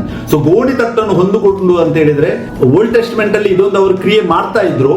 ಇನ್ನೊಂದು ವಾಕ್ಯ ಬೇಕಾದ್ರೆ ಧ್ಯಾನಿಸುವ, ಯೋನ ದಿ ಬುಕ್ ಆಫ್ ಜಾನ ಅದರಲ್ಲಿ 3ನೇ ಅಧ್ಯಾಯ 5ರಿಂದ 8ನೇ ವಾಕ್ಯ ಓದುವುದಾದ್ರೆ ನೋಡಿ, ಅಲ್ಲಿ ನಿನೆವೆ ಪಟ್ಟಣದಲ್ಲಿ ಅರಸನನ್ನು ಹಿಡಿದುಕೊಂಡು ಎಲ್ಲರೂ ಉಪವಾಸ ಮತ್ತು ಗೋಣಿತಟ್ಟನ್ನು ಸುತ್ತಿಕೊಂಡು ಬೂದಿಯಲ್ಲಿ ಕೂತುಕೊಂಡಿದ್ದನ್ನು ದೇವರ ವಾಕ್ಯದಲ್ಲಿ ನಮಗೆ ಓದಲಿಕ್ಕೆ ಸಿಗ್ತದೆ. ನಾವು John the book of the John 3ನೇ ಅಧ್ಯಾಯ 5ರಿಂದ 8ನೇ ವಾಕ್ಯವನ್ನು ಯಾವಾಗ ಜಾನ ಹೋಗಿ ಅಲ್ಲಿ ಸಾರ್ತಾನೆ, ಒಂದು ವೇಳೆ ನೀವು ಪಶ್ಚಾತ್ತಾಪ ಪಡೆದಿದ್ರೆ 40 ದಿವಸಗಳ ಒಳಗಾಗಿ ದೇವರು ಈ ಪಟ್ಟಣ ನಾಶ ಮಾಡ್ತಾನೆ ಅಂತ ಹೇಳಿದಾಗ ಅಲ್ಲಿರುವ ಪಶು, ಅಲ್ಲಿರುವ ಎಲ್ಲ ಸಣ್ಣವರು ದೊಡ್ಡವರು ಅರಸ ಅಂತೇಳಿ ಏನಿಲ್ಲ, ಎಲ್ಲರೂ ಬೂದಿಯಲ್ಲಿ ಗೋಣಿತಟ್ಟನ್ನು ಕೂತ್ಕೊಂಡು ಪಶ್ಚಾತ್ತಾಪವನ್ನು ಮಾಡಿ ಅವರು ದೇವರ ಸನ್ನಿಧಿಯಲ್ಲಿ ಕೂತ್ಕೊಳ್ಳುವುದನ್ನು ನಮಗೆ ಓದಲಿಕ್ಕೆ ಸಿಗ್ತದೆ. ಸೊ ಅದಕ್ಕೆ ಗೋಣಿತಟ್ಟನ್ನು ಹೊದ್ದುಕೊಳ್ಳುವುದು ಅಂತ ಹೇಳಿದ್ರೆ ಓಲ್ಡ್ ಟೆಸ್ಟ್ಮೆಂಟ್ ಅಲ್ಲಿ ಆತರ ಅವರು ಗೋಣಿತಟ್ಟು ಹಾಕ್ತಾ ಇದ್ರು. ಬಟ್ ಹೊಸ ಒಡಂಬಡಿಕೆಯಲ್ಲಿ ಇದು ಆಧ್ಯಾತ್ಮಿಕ ಕ್ರಿಯೆಯನ್ನು ಸೂಚಿಸುವಂತದ್ದಾಗಿದೆ. ಅಂದ್ರೆ ನಮ್ಮನ್ನು ನಾವು ದೇವರ ವಾಕ್ಯಕ್ಕೆ ತಗ್ಗಿಸಿಕೊಂಡು ಅಥವಾ ಪಶ್ಚಾತ್ತಾಪ ಕೊಟ್ಟು ನಾವು ಮುಂದುವರಿಬೇಕಂತೇಳಿ ಅರ್ಥ. ಅಂದ್ರೆ ದೇವರ ವಾಕ್ಯ ನಮ್ಗೆ ಎಚ್ಚರಿಸುವುದಾದರೆ ನಾವು ಆ ವಾಕ್ಯಕ್ಕೆ ಕಿವಿಗೊಡಬೇಕು ಮತ್ತೆ ನಮ್ಮ ಜೀವಿತದಲ್ಲಿ ಅದನ್ನು ಅಪ್ಲೈ ಮಾಡಬೇಕಂತೇಳಿ ಅರ್ಥ. ನೋಡಿ, ಪ್ರಕಟಣೆ 2:10 ನಾವು ಓದುದಾದ್ರೆ ಅಲ್ಲಿ ಸ್ಮುರ್ನ ಸಭೆಗೆ ದೇವರು ಬರೆಯುತ್ತಾರೆ, ನೀನು ಸಾಯಬೇಕಾದರೂ ನಂಬಿಗಸ್ತನಾಗಿರು, ನಾನು ನಿನಗೆ ಜೀವ ಎಂಬ ಜಯಮಾಲೆಯನ್ನು ಕೊಡುತ್ತೇನೆ ಅಂತೇಳಿ ದೇವರು ಇಲ್ಲಿ ಹೇಳ್ತಾರೆ. ನೋಡಿ, ಸ್ಮುರ್ನ ಸಭೆಗೆ ದೇವರು ಹೇಳ್ತಾರೆ ಸಾಯಬೇಕಾದ್ರೂ ನಂಬಿಗಸ್ತನಾಗಿರು ಅಂದ್ರೆ ಏನು? ತಗ್ಗಿಸಿಕೋ, ನಿನ್ನನ್ನು ತಗ್ಗಿಸಿಕೋ, ಈ ಲೋಕದ ಮುಂದೆ ನಿನ್ನನ್ನು ತಗ್ಗಿಸಿಕೋ, ನಾನು ನಿನಗೆ ಜಯಮಾಲೆಯನ್ನು ಕೊಡುತ್ತೇನೆ. ಯಾಕೆ? ದೇವರ ವಾಕ್ಯವನ್ನು ಎತ್ತಿ ಇಡುವುದಕ್ಕೋಸ್ಕರವಾಗಿ. ಲೋಕದ ಜೊತೆ ನಾವು ಕಾಂಪ್ರಮೈಸ್ ಮಾಡಬಾರದು. ನಾವು ಯಾವತ್ತಿದ್ರೂ ದೇವರ ವಾಕ್ಯವನ್ನು ಎತ್ತಿಡಬೇಕು. ನಾವು ಯೋಹಾನ 15, 17, 18, 19ನೇ ವಾಕ್ಯದಲ್ಲಿ ಓದುವಾಗ ಅಲ್ಲಿ ಯೇಸು ಕ್ರಿಸ್ತರು ಹೇಳ್ತಾರೆ, ಲೋಕವು ನಿಮ್ಮನ್ನು ದ್ವೇಷಿಸ್ತದೆ, ಯಾಕೆಂತ ಹೇಳಿದ್ರೆ ನಾನು ನಿಮ್ಮನ್ನು ಆರಿಸಿ ತೆಗೆದುಕೊಂಡಿದ್ದೇನೆ ಅಂತೇಳಿ. ಸೊ ಅದಕ್ಕೆ ನಾವು ಸರಿಯಾದ ಒಂದು ವಾಕ್ಯದಲ್ಲಿ ನೆಲೆಗೊಳ್ಳುವುದು ತುಂಬಾ ಅವಶ್ಯಕತೆವಾಗಿದೆ. ಅದೇ ಗೋಣಿತಟ್ಟನ್ನು ಹೊತ್ತುಕೊಂಡುವುದಂದ್ರೆ ಅರ್ಥ. ಪ್ರಕಟಣೆ 12:11 ಕೂಡ ನೋಡಿ, ಅವರು ಪ್ರಾಣದ ಮೇಲಿನ ಪ್ರೀತಿಯನ್ನು ತೋರಿದು ಮರಣಕ್ಕೆ ಹಿಂತೆಗೆಯದೆ ಯಜ್ಞದ ಕುರಿಯಾದ ತನ್ನ ರಕ್ತದ ಬಲದಿಂದಲೂ ತಮ್ಮ ವಾಕ್ಯದ ಬಲದಿಂದಲೂ ಅವನನ್ನು ಜಯಿಸಿದರು ಅಂತೇಳಿ ವಾಕ್ಯ ಹೇಳ್ತದೆ. ಇಲ್ಲಿ ನೋಡಿ, ಪ್ರಾಣದ ಮೇಲಿನ ಪ್ರೀತಿಯನ್ನು ತೋರಿದು, ಇದು ಯಾರ ಬಗ್ಗೆ ಮಾತಾಡ್ತಾ ಇರೋದು? ಯೇಸು ಕ್ರಿಸ್ತನಿಗೆ ಯಾರೆಲ್ಲ ಸಾಕ್ಷಿ ಆಗುವವರಾಗಿದ್ದಾರೆ ಅವರ ಬಗ್ಗೆ ಮಾತಾಡ್ತಾ ಇದೆ. ಇದೆಲ್ಲ ಆಗಿದೆ, ಹಿಸ್ಟ್ರಿಯಲ್ಲಿ ಇದೆಲ್ಲ ಟೆಸ್ಟಿಫೈ ಆಗಿದೆ. 2000 ವರ್ಷಗಳಾಯ್ತು ಇವಾಗ. ದೇವರ ಸಭೆಯು ಈ ಲೋಕದಲ್ಲಿ ನಡೀತಾ ಇದೆ. ಸತ್ಯವಾದ ಸಭೆ, ಸುಳ್ಳಾದ ಸಭೆ ಜೊತೆ ಸತ್ಯವಾದ ಸಭೆ ಕೂಡ ಇದೆ, ಯೇಸು ಕ್ರಿಸ್ತನ ಸಭೆ ಕೂಡ ಇದೆ. ಸೊ ಯಾರೆಲ್ಲ ಪ್ರಾಣದ ಮೇಲಿನ ಪ್ರೀತಿಯನ್ನು ತೊರೆದು ಮರಣಕ್ಕೆ ಹಿಂದೆಗೆಯದೆ ಯಜ್ಞದ ಕುರಿಯಾದ ತನ್ನ ರಕ್ತದ ಬಲದಿಂದ ಮತ್ತೆ ತಮ್ಮ ವಾಕ್ಯದ ಬಲದಿಂದ ಆ ಮೃಗವನ್ನು ಜಯಿಸಿದರು ಅಂತೇಳಿ ವಾಕ್ಯ ಹೇಳುತ್ತದೆ. ಸೀಕ್ರೆಟ್ ರಾಪ್ಚರ್ ಹೇಳ್ತಾರೆ ಮೃಗ ಮುಂದೆ ಬರ್ಬೇಕಂತೇಳಿ. ಬಟ್ ದೇವರ ವಾಕ್ಯದಲ್ಲಿ ನಾವು ಧ್ಯಾನಿಸುವುದಾದ್ರೆ ಆಲ್ರೆಡಿ ಆ ಅಧಿಕಾರವೆಲ್ಲ ಇದೆಲ್ಲ ವಿಷಯಗಳು ನಡೆದ ಹೋಗಿ ನಾವು ಮುಂದೆ ಧ್ಯಾನಿಸುವ. ಪ್ರಕಟಣೆ 17:14 ಕೂಡ ನೋಡಿ, ದೇವರು ಕರೆದವರು ದೇವರಾದುಕೊಂಡವರು ನಂಬಿಗಸ್ತರು ಆಗಿರುವ ಆತನ ಕಡೆಯವರು ಆ ಜಯದಲ್ಲಿ ಪಾಲುಗಾರರಾಗುವರು. ಈ ವಾಕ್ಯವನ್ನು ತುಂಬಾ ಜನರು ಸೀಕ್ರೆಟ್ ರಾಪ್ಚರ್ ಅವರು ಯೇಸು ಕ್ರಿಸ್ತನ ಬಹಿರಂಗ ಬರೋಣ ಜೊತೆ ನಾವೆಲ್ಲರೂ ಬಂದು ಸೈತಾನನ ಜೊತೆ ಯುದ್ಧ ಮಾಡ್ತೇವೆ ಅಂತ ಅಲ್ಲಿ ತಗೊಳ್ತಾರೆ. ಇದು ಅಲ್ಲಿ ಮಾತಾಡ್ತಾ ಇಲ್ಲ. ಇಲ್ಲಿ ದೇವರ ವಾಕ್ಯ ಏನ್ ಹೇಳ್ತಾ ಇದೆ, ನಾವು ಈ ದೇಹದಲ್ಲಿರುವಾಗ ನಮಗೊಂದು ಯುದ್ಧ ಉಂಟು, ಅದೇ ಆತ್ಮಿಕವಾದ ಯುದ್ಧ. ನಾವು ದೇವರ ವಾಕ್ಯವನ್ನು ಟೆಸ್ಟಿಫೈ ಮಾಡಬೇಕು. ಸೊ ಯಾರೆಲ್ಲ ನಿಜವಾಗ್ಲೂ ದೇವರ ಕರೆದವರಾಗಿದ್ದಾರೆ, ದೇವರ ಆದುಕೊಂಡವರಾಗಿದ್ದಾರೆ, ನಂಬಿಗಸ್ತರು ಆಗಿದ್ದಾರೆ, ಅವರೆಲ್ಲರೂ ಆ ಜಯದಲ್ಲಿ ಪಾಲ್ಗೊಳ್ಳರಾಗುವರು. ಅಂದ್ರೆ ಏನು, ನಮಗೆ ಶೋಧನೆ ಉಂಟು ಈ ಲೋಕದಲ್ಲಿ. ಅಪೊಸ್ತಲರ 14:22 ಪೌಲನು ಹೇಳ್ತಾನೆ, ಮತ್ತೆ 2 ತಿಮೋಥಿ 3:12 ಕೂಡ ಪೌಲನು ಹೇಳ್ತಾನೆ, ನಾವು ಶೋಧಿಸಲ್ಪಟ್ಟವರಾಗಿ ದೇವರ ರಾಜ್ಯದಲ್ಲಿ ಪ್ರವೇಶಿಸಬೇಕಂತೇಳಿ. ಸೊ ನಮಗೆ ಈ ಲೋಕದಲ್ಲಿ ಟೆಸ್ಟ್ ಉಂಟು ಎಂಬುದನ್ನು ಅರಿಯಬೇಕು. ಸೊ ಅದೇ ಗೋಣಿತಟ್ಟನ್ನು ಹಾಕಿಕೊಂಡಂತ ಹೇಳಿದ್ರೆ ನಾವು ದೇವರ ವಾಕ್ಯಕ್ಕೆ ನಮ್ಮನ್ನು ತಗ್ಗಿಸಿಕೊಳ್ಳುವುದು ಅಂತೇಳಿ ಅರ್ಥ. ಇದನ್ನು ಸರಿಯಾಗಿ ಅರಿತುಕೊಳ್ಳುವುದು ಇಂಪಾರ್ಟೆಂಟ್ ಆಗಿದೆ. ಮತ್ತೆ 3ನೇ ಪಾಯಿಂಟ್, ಅದರಲ್ಲಿ 1260 ದಿನಗಳು ಅಂತೇಳಿ ಒಂದು ಟೈಮ್ ಲಿಮಿಟ್ ಮೆನ್ಷನ್ ಆಗಿದೆ. 1260 ದಿನಗಳು ಅಂತ ಹೇಳಿದ್ರೆ ಪ್ರೊಫೆಟಿಕಲಿ ಒಂದು ದಿನ ಅಂತ ಹೇಳಿದ್ರೆ ಒಂದು ವರ್ಷವನ್ನು ಸೂಚಿಸುವಂತದ್ದಾಗಿದೆ. ಅಂದರೆ 1260 ದಿನಗಳಂತ ಹೇಳಿದ್ರೆ ಅದು 1260 ವರ್ಷಗಳನ್ನು ಸೂಚಿಸುವಂತದ್ದಾಗಿದೆ. ನಾವು ತುಂಬಾ ವಾಕ್ಯಗಳನ್ನು ಇಲ್ಲಿ ಹಾಕಿದೆ ನೋಡಿ. ಆದಿಕಾಂಡ 25:7 ನಾವು ಓದುವಾಗ, ಅಬ್ರಹಾಮನು ಜೀವಿಸಿದ ದಿವಸಗಳು ಒಟ್ಟು 175 ವರ್ಷಗಳು ಅಂತೇಳಿ ವಾಕ್ಯ ಹೇಳ್ತದೆ. ಅಬ್ರಹಾಮನು ಜೀವಿಸಿದ ದಿವಸಗಳು ನೋಡಿ ಒಂದು ದಿನ, ಬಟ್ ಅದನ್ನು ಟೋಟಲ್ ಏನಾಗಿದೆ 175 ಇಯರ್ಸ್ಗೆ ಕಂಪೇರ್ ಆಗಿದ್ದ ನಮಗೆ ಇದು ಓದಲಿಕ್ಕೆ ಸಿಗ್ತದೆ. ಅರಣ್ಯಕಾಂಡ 14:34 ಕೂಡ ನೋಡಿ, ಅಲ್ಲಿ ಮೋಶೆಗೆ ದೇವರು ಹೇಳ್ತಾರೆ, ಅವರು ಆ ದೇಶವನ್ನು ಸಂಚರಿಸಿ ನೋಡಿದಕ್ಕೆ 40 ದಿನಗಳಿಗೆ ಸಮಾನಾಗಿ ಒಂದು ದಿನಕ್ಕೆ 1 ಸಂವತ್ಸರದ ಮೇರೆಗೆ 40 ವರ್ಷ ಅವರು ಆ ಕಾಡಿನಲ್ಲಿ ಆ ಪಾಪದ ಫಲವನ್ನು ಅವರು ಅನುಭವಿಸುವುದನ್ನು ಇಲ್ಲಿ ಮೋಶೆಗೆ ದೇವರು ಹೇಳಿದ್ರು. ಅಲ್ಲಿ 40 ದಿವಸ ಅವರು ತಿರುಗಿ ನೋಡ್ತಾರೆ, ನಂಬಲಿಲ್ಲ. ಅದಕ್ಕೆ ದೇವರಲ್ಲಿ ಪನಿಷ್ಮೆಂಟ್ ಕೊಡ್ತಾರೆ 40 ವರ್ಷಗಳು. ಮತ್ತೆ ಇದು ಟೆಸ್ಟ್ ಪೇ ಕೂಡ ಆಗಿದೆ. 40 ವರ್ಷಗಳು ಅವರು ಅರಣ್ಯದಲ್ಲಿ ಸುತ್ತುತ್ತಾರೆ, ಯಾಕೆಂದ್ರೆ ದೇವರ ವಾಕ್ಯ. ಸೊ ಅದಕ್ಕೆ ಈ 1260 ದಿನಗಳು ಏನಿಲ್ಲಿ ಉಲ್ಲೇಖವಾಗಿದೆ ಅದು 1260 ವರ್ಷಗಳು. HK 4:6 ಕೂಡ ವಾಕ್ಯ ಹಾಕಿದೆ ನೋಡಿ ಇಲ್ಲಿ. ಅಲ್ಲಿ ಯಹೂದ ವಂಶದವರ ಅಧರ್ಮವನ್ನು ಹೊತ್ತುಕೊಳ್ಳಬೇಕು. ವರುಷ ಒಂದಕ್ಕೆ 1 ದಿನದ ಮೇರೆಗೆ, ಒಂದು ದಿನಕ್ಕೆ 1 ವರ್ಷದ ಪ್ರಕಾರ. ಅಂದ್ರೆ ಅಲ್ಲಿ 40 ಇಯರ್ಸ್ ಅವರಿಗೆ ಕಷ್ಟ ದೇವರು ಕೊಡುವವರಿದ್ದರು. ಬಟ್ ಅದಕ್ಕೆ HK ಹೇಳ್ತಾರೆ ದೇವರು, ಆ 40 ಇಯರ್ಸ್ಗೆ ಅನುಗುಣವಾಗಿ ಒಂದು ದಿನಕ್ಕೆ, ವರ್ಷಕ್ಕೆ 1 ದಿನಕ್ಕೆ ಅನುಗುಣವಾಗಿ ನೀನು ಅವರ ಅಧರ್ಮವನ್ನು ಒತ್ತಿಕೊಳ್ಳಬೇಕಂತೇಳಿ ಇಲ್ಲಿ ದೇವರು ಹೇಳ್ತಾರೆ. ಸೊ ಅದಕ್ಕೆ ಈ ಪ್ರಿನ್ಸಿಪಲ್ ಏನಿದೆ ಪ್ರವಾದನ ವಾಕ್ಯದ್ದು, ಅದು ಡೇ ಇಯರ್ ಅಪ್ಲೈ ಆಗ್ತದೆ ಎಲ್ಲಾ ಕಡೆಯಲ್ಲಿ. ನಾವು ನೋಡಬಹುದು ಈವನ್ ದಾನಿಯೇಲನಿಗೆ 70 ವಾರಗಳ ಪ್ರವಾದನೆಯನ್ನು ಕೂಡ ನಾವು ಧ್ಯಾನಿಸುವಾಗ ಅಲ್ಲಿ 70 ವಾರಗಳು ಅಂತ ಹೇಳಿದ್ರೆ 70 × 7 ಅಂದ್ರೆ 490 ಡೇಸ್ ಬರ್ತದೆ. ಅದೇ 490 ಇಯರ್ಸ್ ಆಗಿ ಕನ್ವರ್ಟ್ ಆಗಿದ್ದ ನಮಗೆ ಓದಲಿಕ್ಕೆ ಸಿಗ್ತದೆ. ಸೊ ಅದಕ್ಕೆ ನಾವು ಸರಿಯಾದ ರೀತಿಯಲ್ಲಿ ವಾಕ್ಯವನ್ನು ಅಪ್ಲೈ ಮಾಡಬೇಕು. ನಾವು ಆದಿಕಾಂಡ 25:7 ನೋಡಿದೆವು, ಒಂದು ದಿನ ಅಂತ ಹೇಳಿದ್ರೆ 1 ವರ್ಷ. ಅರಣ್ಯಕಾಂಡ 14:34 ಕೂಡ ನಾವು ಧ್ಯಾನಿಸಿದೆವು, ಒಂದು ದಿನ ಅಂತ 1 ವರ್ಷ. HK 4:6 ಕೂಡ ನಾವು ಧ್ಯಾನಿಸಿದೆವು, ಒಂದು ವರ್ಷಕ್ಕೆ ಅನುಗುಣವಾಗಿ ಒಂದೊಂದು ದಿನವನ್ನು ದೇವರಲ್ಲಿ ಕೌಂಟ್ ಮಾಡ್ಲಿಕ್ಕೆ ಹೇಳ್ತಾರೆ. ಇದು ಸೇಮ್ ಟೈಮ್ ಲಿಮಿಟ್ ನೀವು ದಾನಿಯೇಲ 7:25 ದಾನಿಯೇಲ 12:7 ಓದುವಾಗ ಸೇಮ್ ಟೈಮ್ ಲಿಮಿಟ್ ಇದೆ. ಯಾಕೆ, ಉಪದ್ರವ ಕಾಲ ಮತ್ತೆ ಸಾಕ್ಷಿ ಕೊಡುವ ಕಾಲ ಎರಡು ಸೇಮ್ ಆಗಿದೆ ಎಂಬುದನ್ನು ಧ್ಯಾನಿಸಿ. ಪ್ರಕಟಣೆ 11:2 ವಾಕ್ಯದಲ್ಲಿ ಕೂಡ ನಮಗೆ ಅಲ್ಲಿ 42 ವಾರಗಳ ಬಗ್ಗೆ ಉಲ್ಲೇಖವಿದೆ. ಮತ್ತೆ 11:3 1260 ಡೇಸ್ ಬಗ್ಗೆ, ಅದೇ ಇವಾಗ ನಾವು ಧ್ಯಾನಿಸ್ತಾ ಇರೋದು. ಇದೇ ಸೇಮ್ 12:6 ಪ್ರಕಟಣೆ 12:6 ಕೂಡ ಇದರ ಬಗ್ಗೆ ಉಲ್ಲೇಖ ಇದೆ. ಪ್ರಕಟಣೆ 13:5 ಕೂಡ ಇದರ ಬಗ್ಗೆ ಉಲ್ಲೇಖ ಇದೆ. ಸೊ ಈ ಎಲ್ಲ ವಾಕ್ಯಗಳಲ್ಲಿ ಸೇಮ್ ಟೈಮ್ ಲಿಮಿಟ್ ಅನ್ನು ದೇವರು ತೋರಿಸಿದ್ದಾರೆ. ಅಂದರೆ ಆತನ 2 ಸಾಕ್ಷಿಗಳು ಟೆಸ್ಟಿಫೈ ಮಾಡುವಂತದ್ದು ಮತ್ತೆ ಉಪದ್ರವ ಕಾಲ, ಇದೆರಡು ಸೇಮ್ ಟು ಸೇಮ್ ಇದೆ. ಸೊ ಅದಕ್ಕೆ ಅದನ್ನು ಸರಿಯಾಗಿ ಅಂದ್ರೆ 1200 ವರ್ಷಗಳ ನೆರವೇರಿಕೆ ಇದನ್ನು ನೋಡುವುದಾದರೆ ಕ್ರಿಸ್ತ ಶಕ 538 ಕ್ರಿಸ್ತಶಕ 1798 ವರೆಗೆ ಇತಿಹಾಸದಲ್ಲಿ ಕೂಡ ಇದು ಈಡೇರಿದ ಸಾಕ್ಷಿ ನಮಗೆ ಸಿಗ್ತದೆ. ಸೊ ಇದನ್ನು ನಾವು ಧ್ಯಾನಿಸಬೇಕು ಸರಿಯಾಗಿ.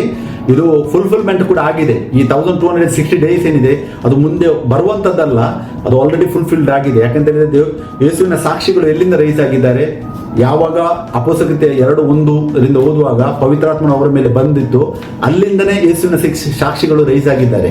ಇನ್ನು ಮುಂದೆ ಮತ್ತೆ ಬರುವವರಲ್ಲ ಸಾಕ್ಷಿಗಳು. ಆಲ್ರೆಡಿ ಎಷ್ಟೊಂದು ಜನ ಟೆಸ್ಟಿಫೈ ಮಾಡಿದ್ದಾರೆ. ನಾವು ಇವಾಗ ಟೆಸ್ಟಿಫೈ ಮಾಡ್ತಾ ಇದ್ದೇವೆ. ಯೇಸು ಕ್ರಿಸ್ತನಿಗೆ ಸಾಕ್ಷಿಯಾಗಿ ನಾವು ಟೆಸ್ಟಿಫೈ ಮಾಡ್ತಾ ಇದ್ದೇವೆ ಲೋಕಕ್ಕೆ. ಸೊ ಈ ವಿಷಯವನ್ನು ಸರಿಯಾಗಿ ಅರಿಬೇಕು. ಸೊ ಇದು ಟೈಮ್ ಲಿಮಿಟ್ ನೋಡಿ, ಈ ವೆಸ್ಟರ್ನ್ ರೋಮನ್ ಎಂಪೈರ್ ಏನಿತ್ತು ಅದರ ಕೊನೆಯ ಚಕ್ರವರ್ತಿ ಆಗಿದ್ದ ಆತನು ರೋಮ್ಲಸ್ ಅಗಸ್ಟಲಸ್ ಅಂತೇಳಿ ಆತನ ಹೆಸರು. ಆತನನ್ನು ಬರ್ಬೇರಿಯನ್ ಕಿಂಗ್ ಏನಿದ್ದಾನೆ ಆತನು ಕ್ರಿಸ್ತಶಕ 476ರಲ್ಲಿ ಆತನು ಡಿಫೀಟ್ ಮಾಡ್ತಾನೆ. ಮತ್ತೆ ರೋಮ್ ಸಾಮ್ರಾಜ್ಯದಲ್ಲಿ ಪೋಪ್ ಆಳ್ವಿಕೆ ಫಸ್ಟ್ ಟೈಮ್ ಸ್ಟಾರ್ಟ್ ಆಗ್ತದೆ ಕ್ರಿಸ್ತಶಕ 537-38ರಿಂದ ಸ್ಟಾರ್ಟ್ ಆಗ್ತದೆ. ಅಲ್ಲಿಂದ ಹಿಡಿದು ಕ್ರಿಸ್ತಶಕ 1798 ತನಕ ವಿದೌಟ್ ಎನಿ ಬ್ರೇಕ್ ಕಂಟಿನ್ಯೂ ಆಗಿ ಪೋಪ್ ಎನ್ನುವಂತ ಒಬ್ಬ ವ್ಯಕ್ತಿ ಸಭೆಯ ಒಳಗಡೆ ಕೂತ್ಕೊಂಡು ಇಡೀ ಆಳ್ವಿಕೆಯನ್ನು, ದೇವರ ವಾಕ್ಯಕ್ಕೆ ವಿರುದ್ಧವಾದ ಆಳ್ವಿಕೆಯನ್ನು ಆತ ನಡೆಸ್ತಾನೆ. ಸೊ ಇದಕ್ಕೆ ಇತಿಹಾಸ ಕೂಡ ಇದಕ್ಕೆ ಟೆಸ್ಟಿಫೈ ಆಗಿದೆ. ಕ್ರಿಸ್ತಶಕ 798ರಲ್ಲಿ ಇದರ ಎಂಡಿಂಗ್ ಆಗಿದೆ.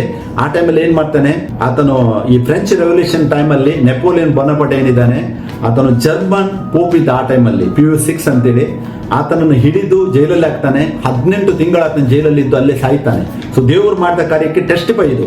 ಕ್ರಿಸ್ತಶಕ 538ರಿಂದ ಕ್ರಿಸ್ತಶಕ 1798 ತನಕ ಎಕ್ಸಾಕ್ಟ್ಲಿ 1260 ಇಯರ್ಸ್, ದಿನಗಳಲ್ಲ ವರ್ಷಗಳಲ್ಲಿ ಫುಲ್ಫಿಲ್ಮೆಂಟ್ ಆಗಿದ್ದು ನಮಗೆ ಹಿಸ್ಟ್ರಿಯಲ್ಲಿ ಸೂಚಿಸಿದೆ. ಇದು ಯಾಕೆ ಅಷ್ಟೇ ಟೈಮ್ ಲಿಮಿಟ್ ಅಂತ ಹೇಳಿದ್ರೆ, ಯಾಕೆ ದೇವರು ಅದನ್ನು ನೇಮಿಸಿದ್ದಾಗಿದೆ. ಪ್ರಕಟಣೆ 11:3ರಲ್ಲಿ ದೇವರು ನೇಮಿಸಿದ ಟೈಮ್ ಲಿಮಿಟ್. ಯಾಕೆ ಇದು ದೇವರ ಕಾರ್ಯ, ಅದಕ್ಕೆ ನಮ್ಗೆ ಯಾರಿಗೂ ದೇವರಿಗೂ ಕ್ವಶನ್ ಮಾಡ್ಲಿಕ್ಕೆ ಅಧಿಕಾರ ಇಲ್ಲ.